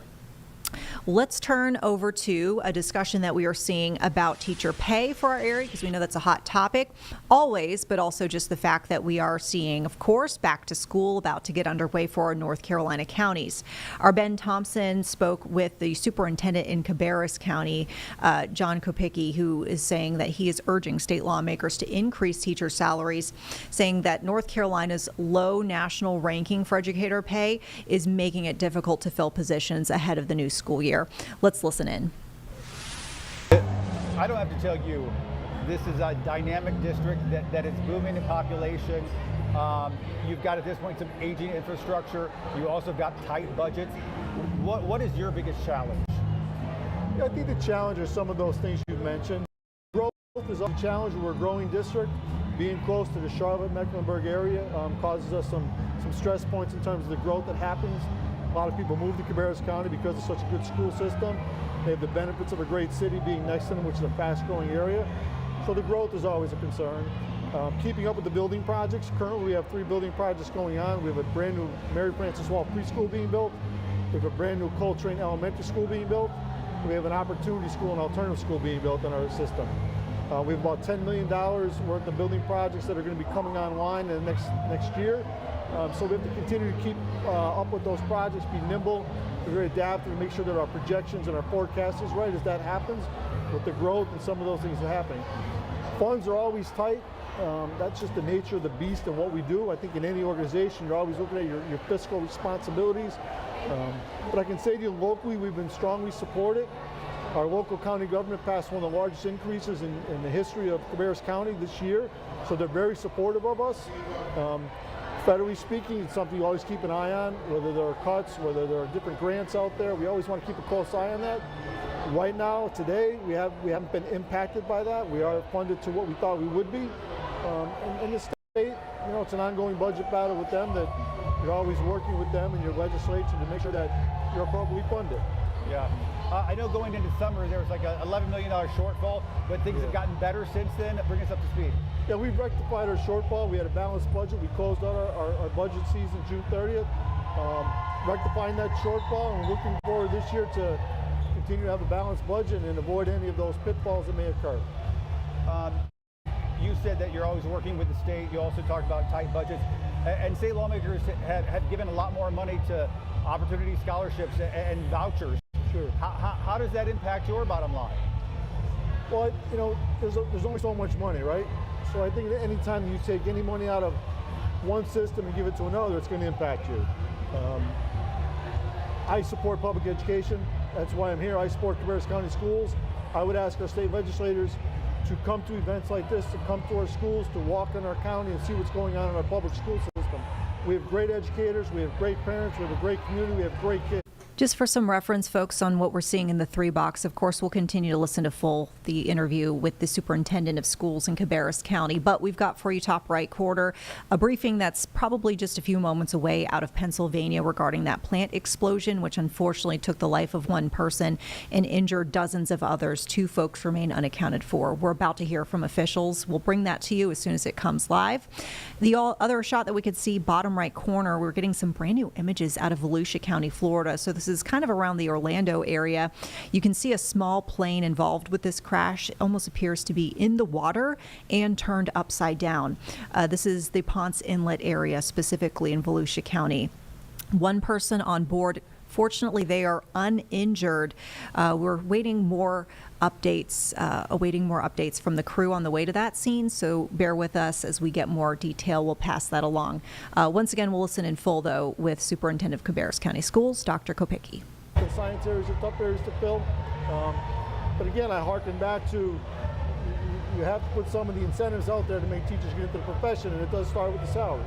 So we do need people to take a hard look at our salary and say, how can we make that better for our teachers?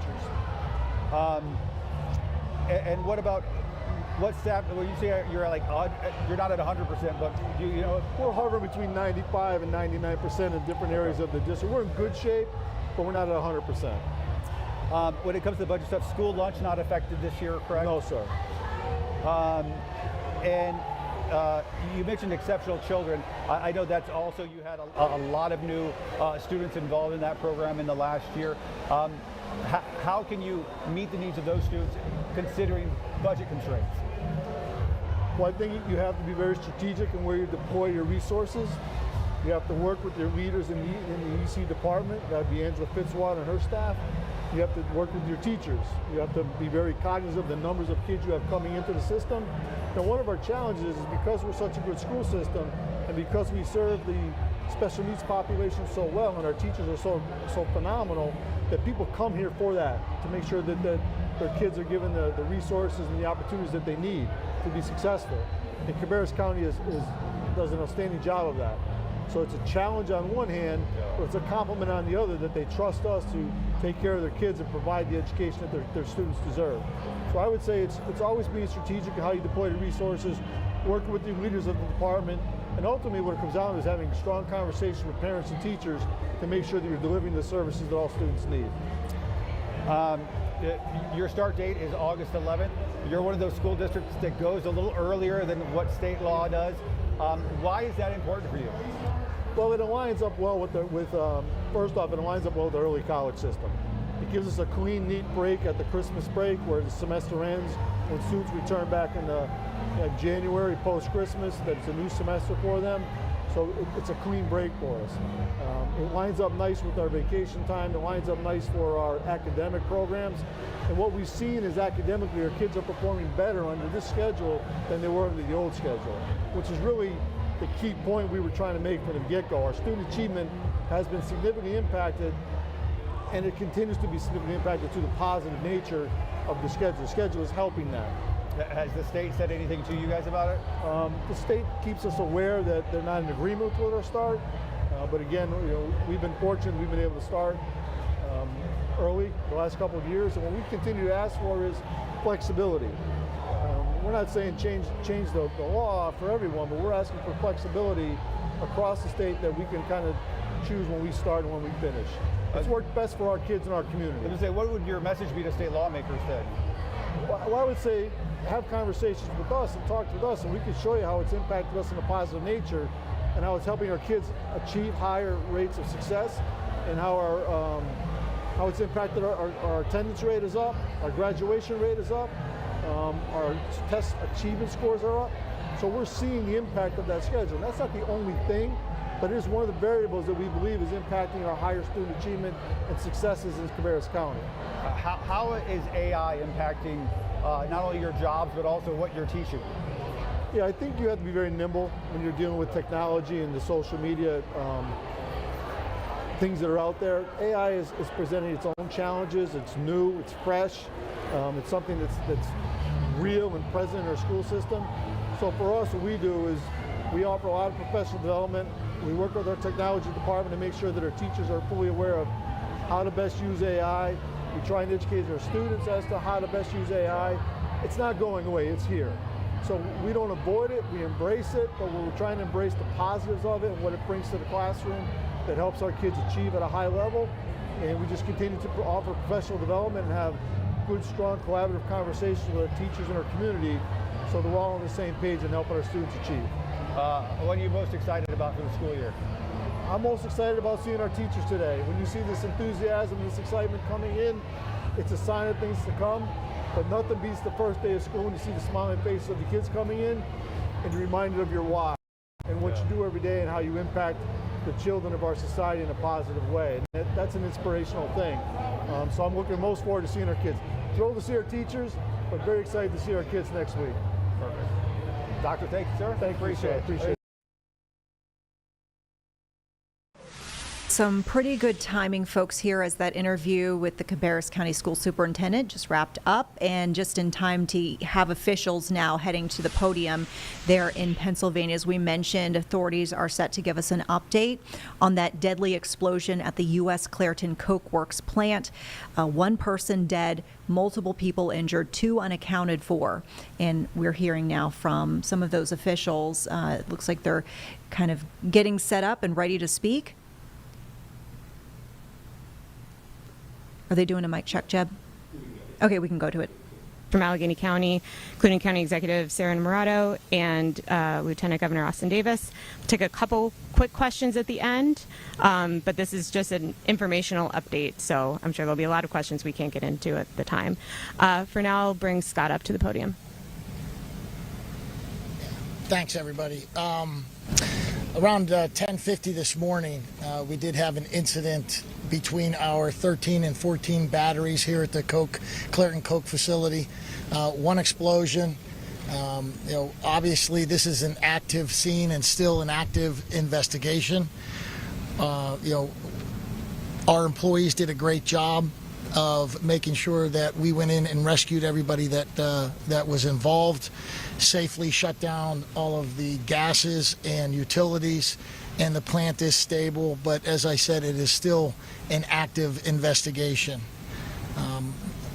Our hearts go out to our employees. Safety is our #1 priority every day, every shift. 365. So obviously this is a tragedy that we want to understand. We're under the investigation, and we will continue to work not only with the folks behind me, but the families of those that have been affected. Our hearts go out to them, our employees. We have an employee assistance program that we have set up at the local union hall for anybody that wants to stop in and talk to anybody there as well. I would also like to thank our U.S. Steel, EMS, and all the communities, all the surrounding communities, EMS and fire, that have come and helped in making sure that everybody got out of here as safe as possible today. Thank you.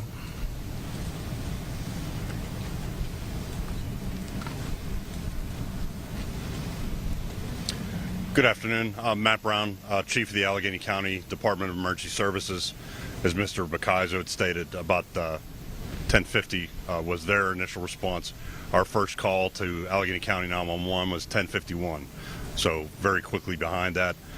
As Scott had mentioned, they have their internal departments to respond to those emergencies, and the municipal agencies, our department included, are always here to support them. It looks like from the overall response, about 20 EMS agencies have assisted at this point, and about 14 fire departments. And again, these are all external to the plant. All 4 divisions of my department are involved and engaged. Allegheny County 911, the Fire Marshal's Office is here to investigate origin and cause, which we're obviously very early stages of that. Our Fire Training Academy and our emergency management staff are all here to assist as well. And again, our role here is just to help coordinate the incident. Overall, as you can imagine, it's a very hot day. It's very tasking to all the emergency responders, both U.S. Steel and municipal. The good news is they work together very often. A lot of times they switch different hats. Many of them are volunteers at the same department. So it is a brotherhood, sisterhood, if you will, of emergency responders who really take it to heart what they're doing right now. Their efforts are very focused on rescue at this point. We are still engaged in the incident. It is continuing to be ongoing. I think that's about all the details I have at this moment. Again, our focus right now is just continuing our search for one unaccounted person at this point. That's all I have. Vic, do you have anything? Afternoon. Victor Joseph, Assistant Superintendent, Allegheny County Police. First off, my thoughts and prayers go out to the victims today, the workers here at the mill and their families. We were requested by Clairton Police Department for an industrial accident. We provide those investigative services to municipalities throughout the county when needed. It was an active scene. It's still an active scene. When we got here, it was a rescue mission, still a rescue mission. Initially, there were 2 unaccounted for individuals. Within the past hour, one of those individuals was rescued, has been transported to a local hospital, so we're happy to say that. There is 1 deceased as of right now, and now a total of 10 injured. Our department, along with the fire marshal and the ATF, will conduct the investigation. Like I said, it's still an active scene right now, so this will be a time-consuming technical investigation that it's going to take some time. I want to thank our local law enforcement partners for their assistance today, and thank the media for their attention in this matter. Thank you.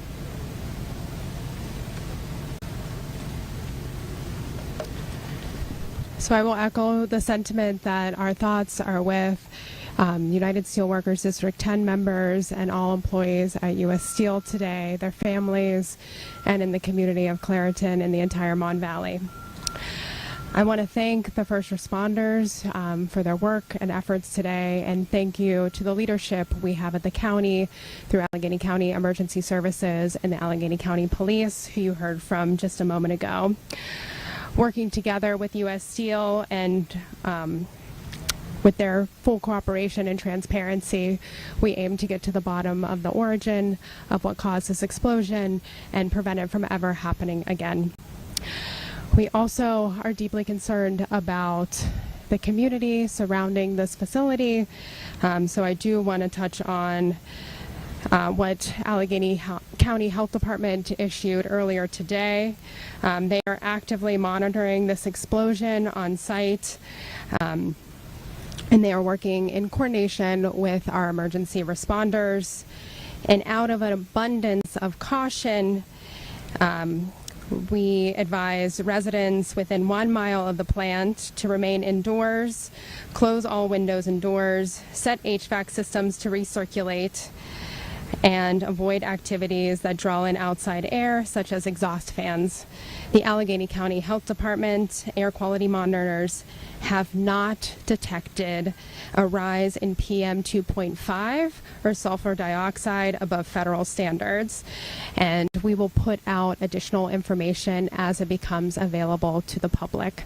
So again, thank you to all our first responders and those involved in the rescue and recovery initiatives today, and I will pass it over to Lieutenant Governor Austin Davis to close us out. Thank you, County Executive Innamorato. The Mon Valley is home for me, and so today I'm particularly holding the workers, the steel workers, and